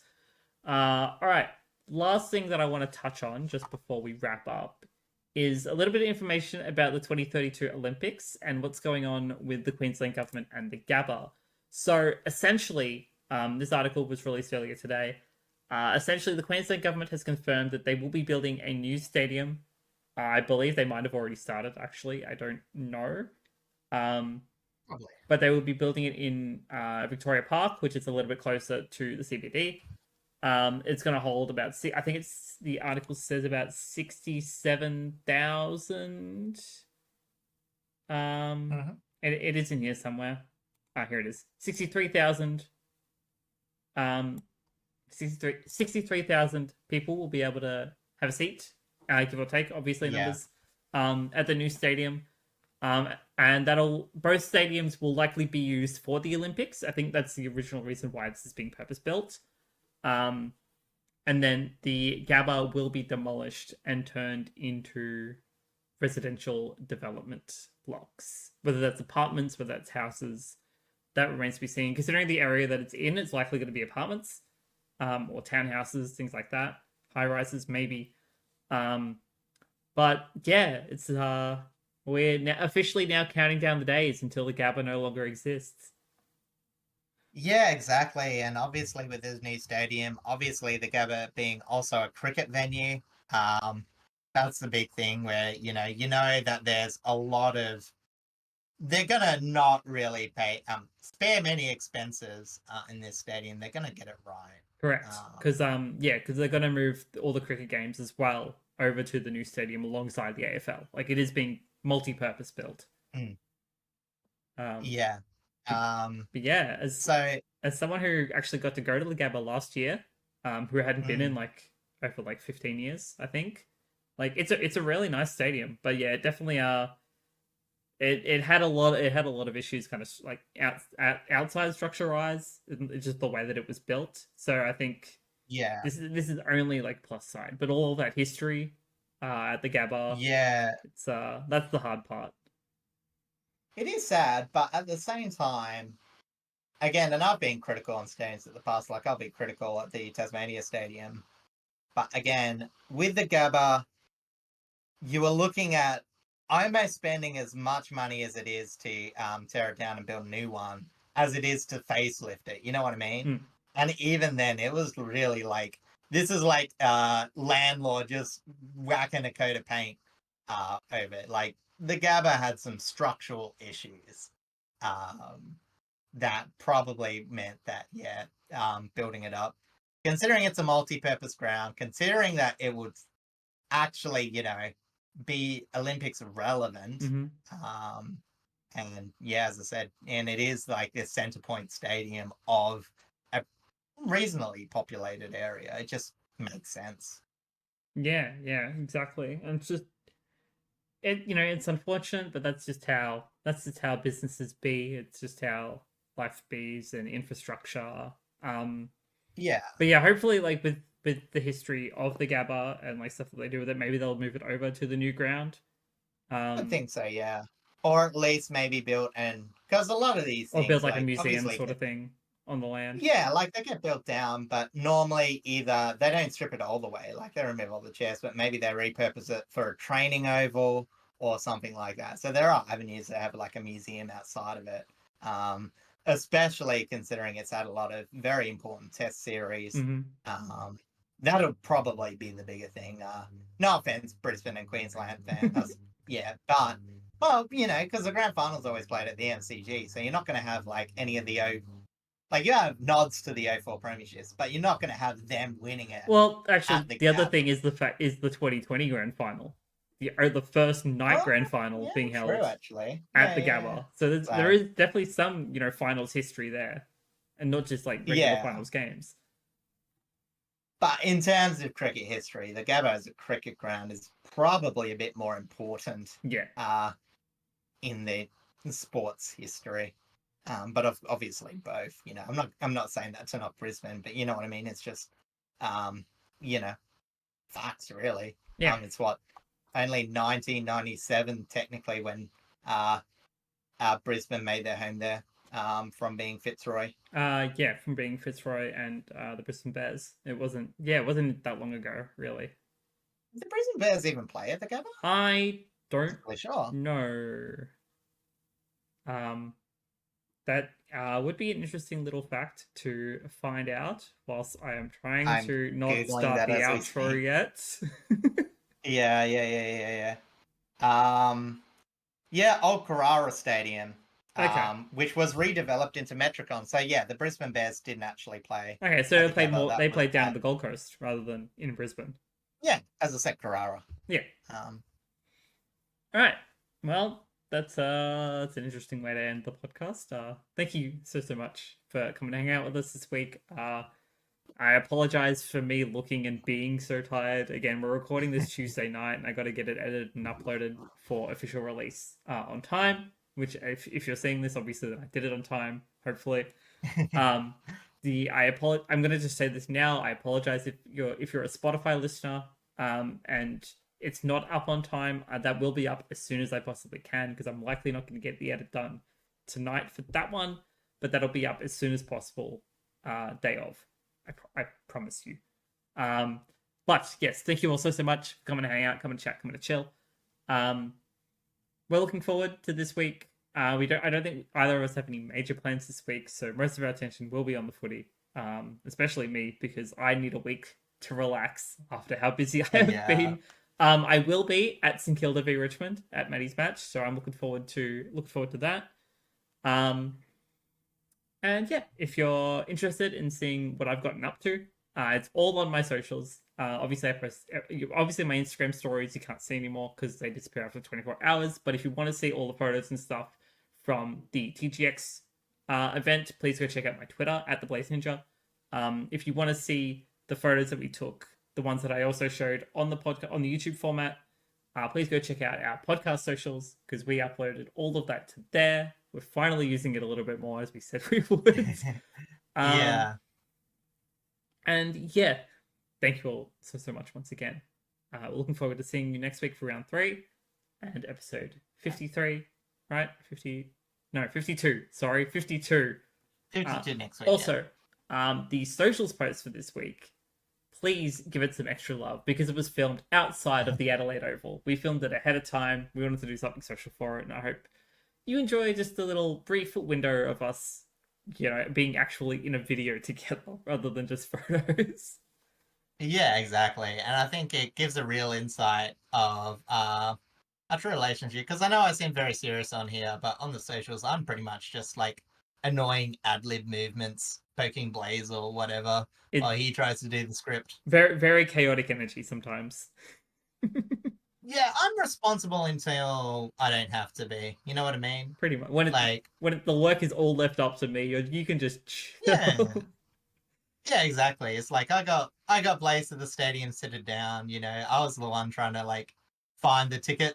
We got very lost, to be honest. Yeah, we went from Um, one side of the stadium directly to the other. I didn't know you couldn't walk around the whole stadium. But anyway, That's so fine. after that, it was just good to decompress and relax. We made So it, and yeah, that's all that we made it before the first bounce, and that's all that exactly. mattered. Yeah, yeah, Um, yeah. We didn't make that time. Correct. But yes, thank you all so much. We're looking forward to releasing episode 52 for you guys next week. And until then, we will love you all and leave you all. And we'll see you next week. Yeah. Right? That's how you do an outro, I think? Correct. Okay. Anyway, catch ya.